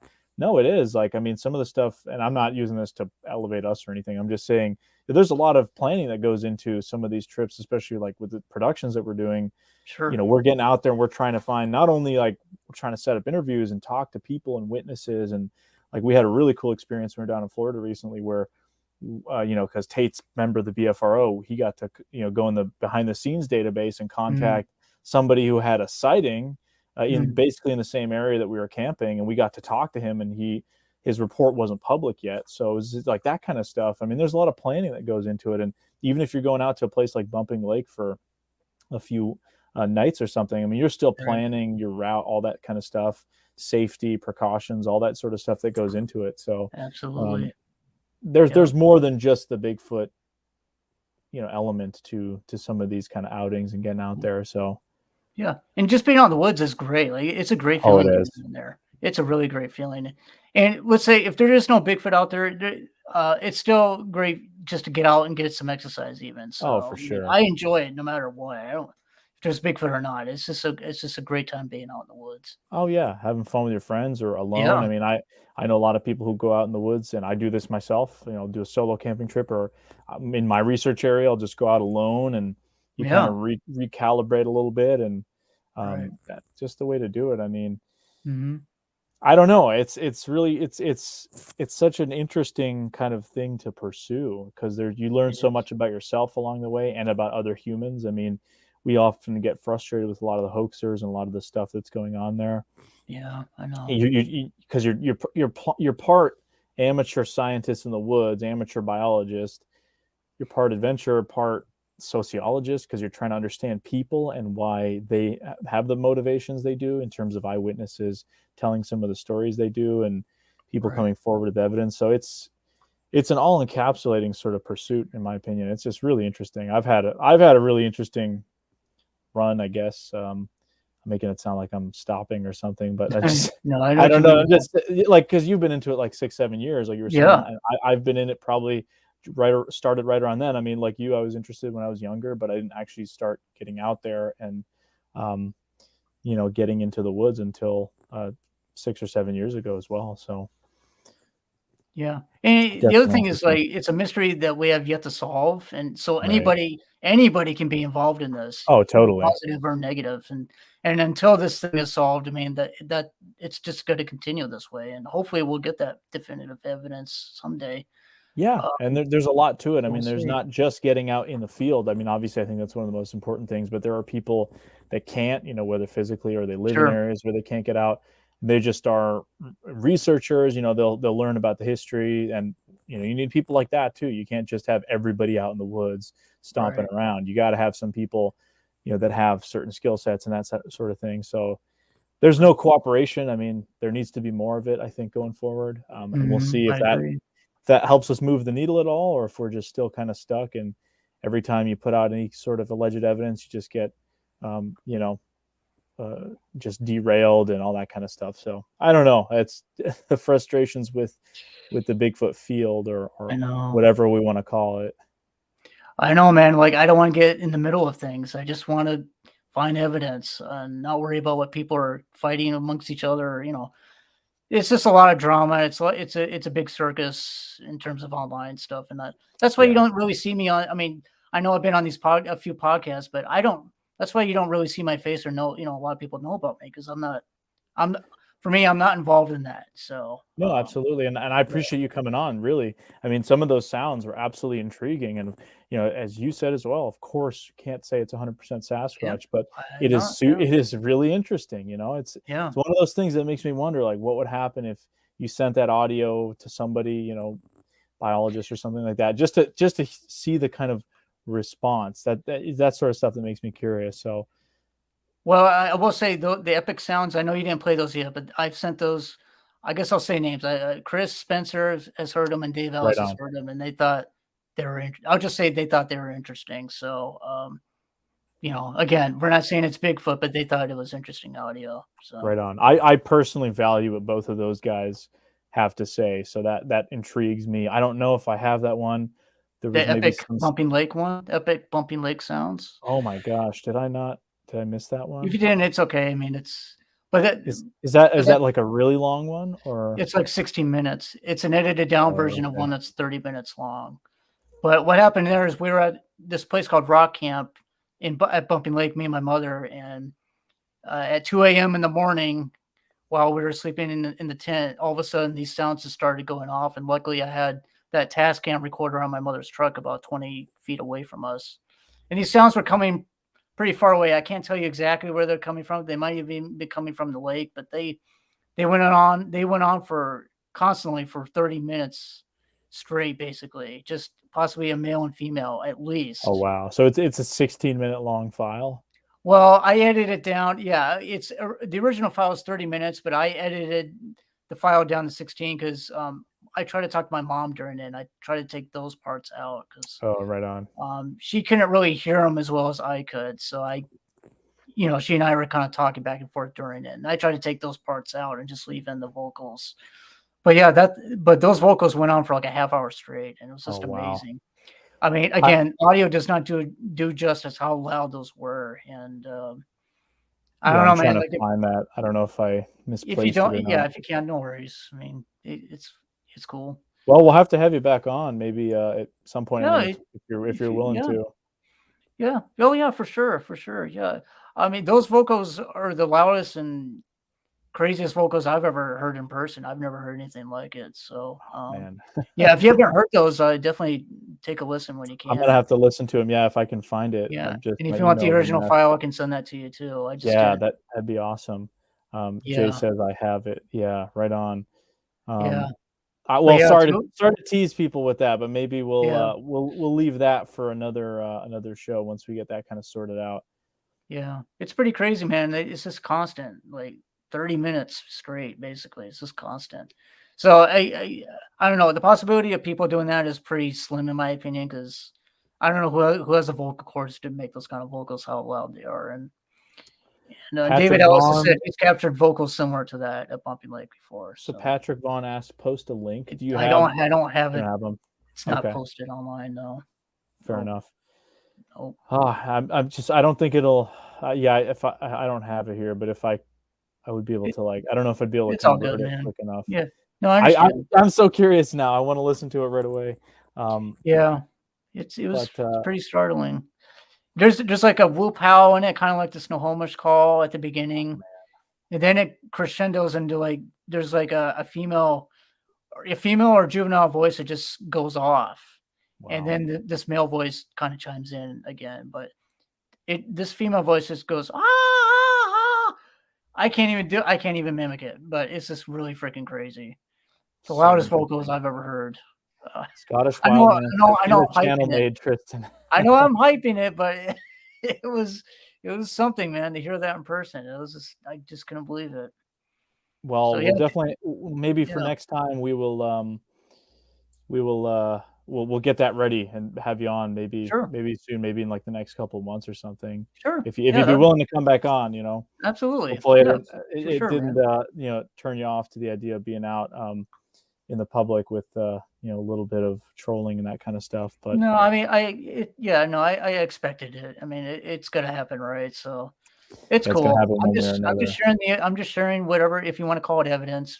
Yeah. I'm just sharing the evidence out there. If people want to interpret it as whatever, that's fine with me. But I'm just giving you what I captured, and So that's Jay it. says it's a constant last for 16 minutes. Yeah, maybe one day we'll have you on and we'll play the Sure, full 16 minutes and then like come back and discuss it. sure. But yeah, I Or I definitely can like dissect it and like we'll play it bit by bit, or we'll right, figure something out, because I think this was really interesting. I definitely enjoyed playing audio, and I think people enjoyed hearing it. I mean, it's not every show that we do like an analyzing, evidence and that sort of stuff. So yeah, sometimes it's mostly just talk, or it's somebody talking about their story. Like, when I had Jay on, it's just him talking about his encounter, which is super interesting. That of right. course I think has a place, but it's good to kind of switch it up and hear some sounds. And there's definitely some interesting sounds.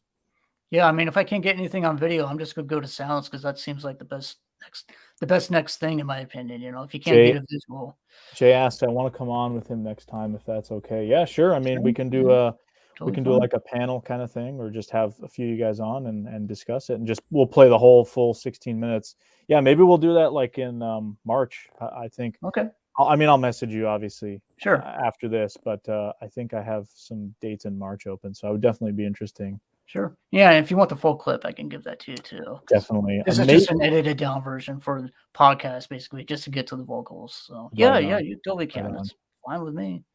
Patrick Yeah, Vaughn says, I've heard their language and screams. I'm definitely curious about geographic diversity. Yeah, that's one of the things, there you whether go. there's a regional thing going on, or Yep, what we were talking earlier about the Native American sounding yep. noises. I mean, I've heard stuff from up here that people say sounds like some of the tribal stuff that was going on in the Northeast versus other areas. So I remember Right. there was a report I heard from a few years ago from Washington where there was like a police officer, and he said it almost sounded like an Asian language, not like Mm, samurai chat or stuff like.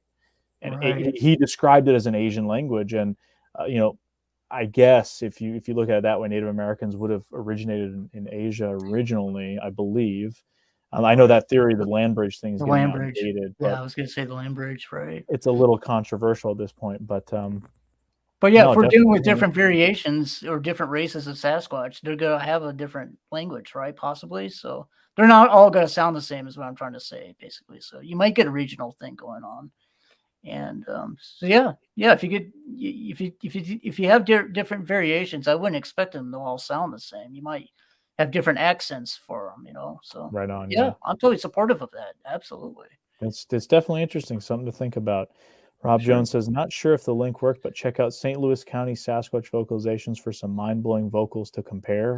All right. The Minnesota ones, yeah, I, those are I've never crazy. heard of those. Yeah, They I'll sound have like to. whales. Yeah, Oh, check interesting. those out. I Yeah, will check and that out. the other thing is the other bad thing about posting audio though is like some people are gonna take them and then try to make their own videos with Yeah. their audio and try How to do you, pass it off as something like that they and then captured. it's like, what do you do? Do you go like some of these audio websites where they'll have like a thing that shows up in the middle that has, like a stock Right, music, and they'll put like their DJ tag in the middle. So if you steal it, right, it gets watermark it unlocked or and you buy something. it or whatever. Yeah, it's one of those things you don't want to Right. do that.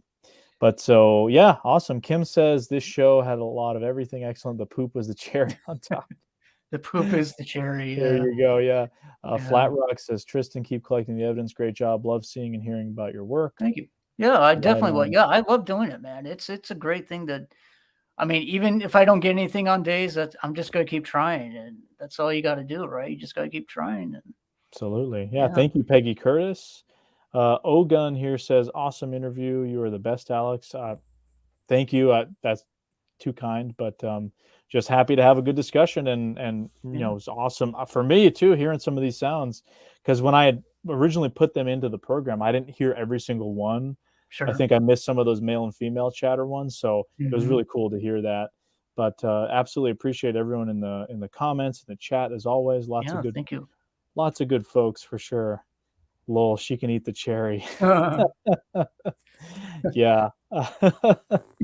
If somebody wants to taste the poop, and then they'll really find out what's inside, if they want to do that. So one last comment here from Patrick, who says the only across the board language in the primitive world on this continent was sign language.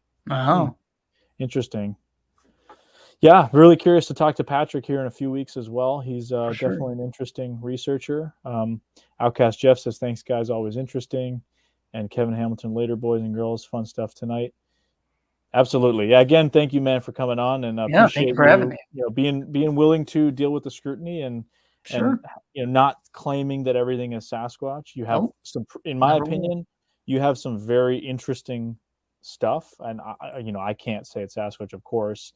And you are saying that too, but I appreciate the honesty and the ability to, take a tough question or two and withstand the sort of scrutiny. So it's not easy to put yourself out there like that. Believe me, I know it's like people, they're unrelenting online. It gives them a veil of, the ability to be nasty. And that is different from being critical and asking critical questions, Right. I want to separate that from just being like a nasty person. Right. I mean, I'm nobody special. I'm just going out there putting out an audio recorders. Anybody can do that. So just right. No, exactly. If people want to, I encourage everybody to do it, and then maybe they'll get something similar or even better than that. So I don't know. That's all you got to do, really. Yeah. Jay says, you haven't heard anything yet, Alex. The 16 minutes will blow your mind. That's just the edited version. So, but there's some crazy stuff in that 16 minutes too. So, Mothman 46, what's up, man? He says, can't oh wait. Boy, we're really hyping it now. Yeah, we're hyping it now. We might as well set a date. I'll hit you up right after this, and we'll talk about that. And ZB says, I missed most of the stream, but I'm going to go back and watch what I missed when this ends. Absolutely, cool.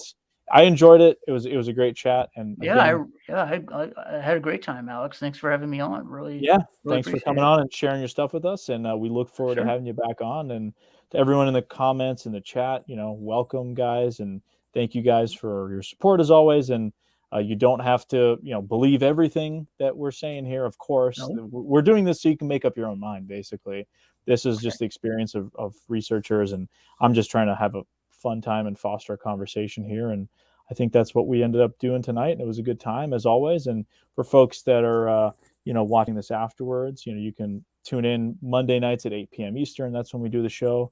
Next week, we'll be having on Robert Leiterman of the Bluff Creek Project podcast, or just the Bluff Creek Project, excuse me.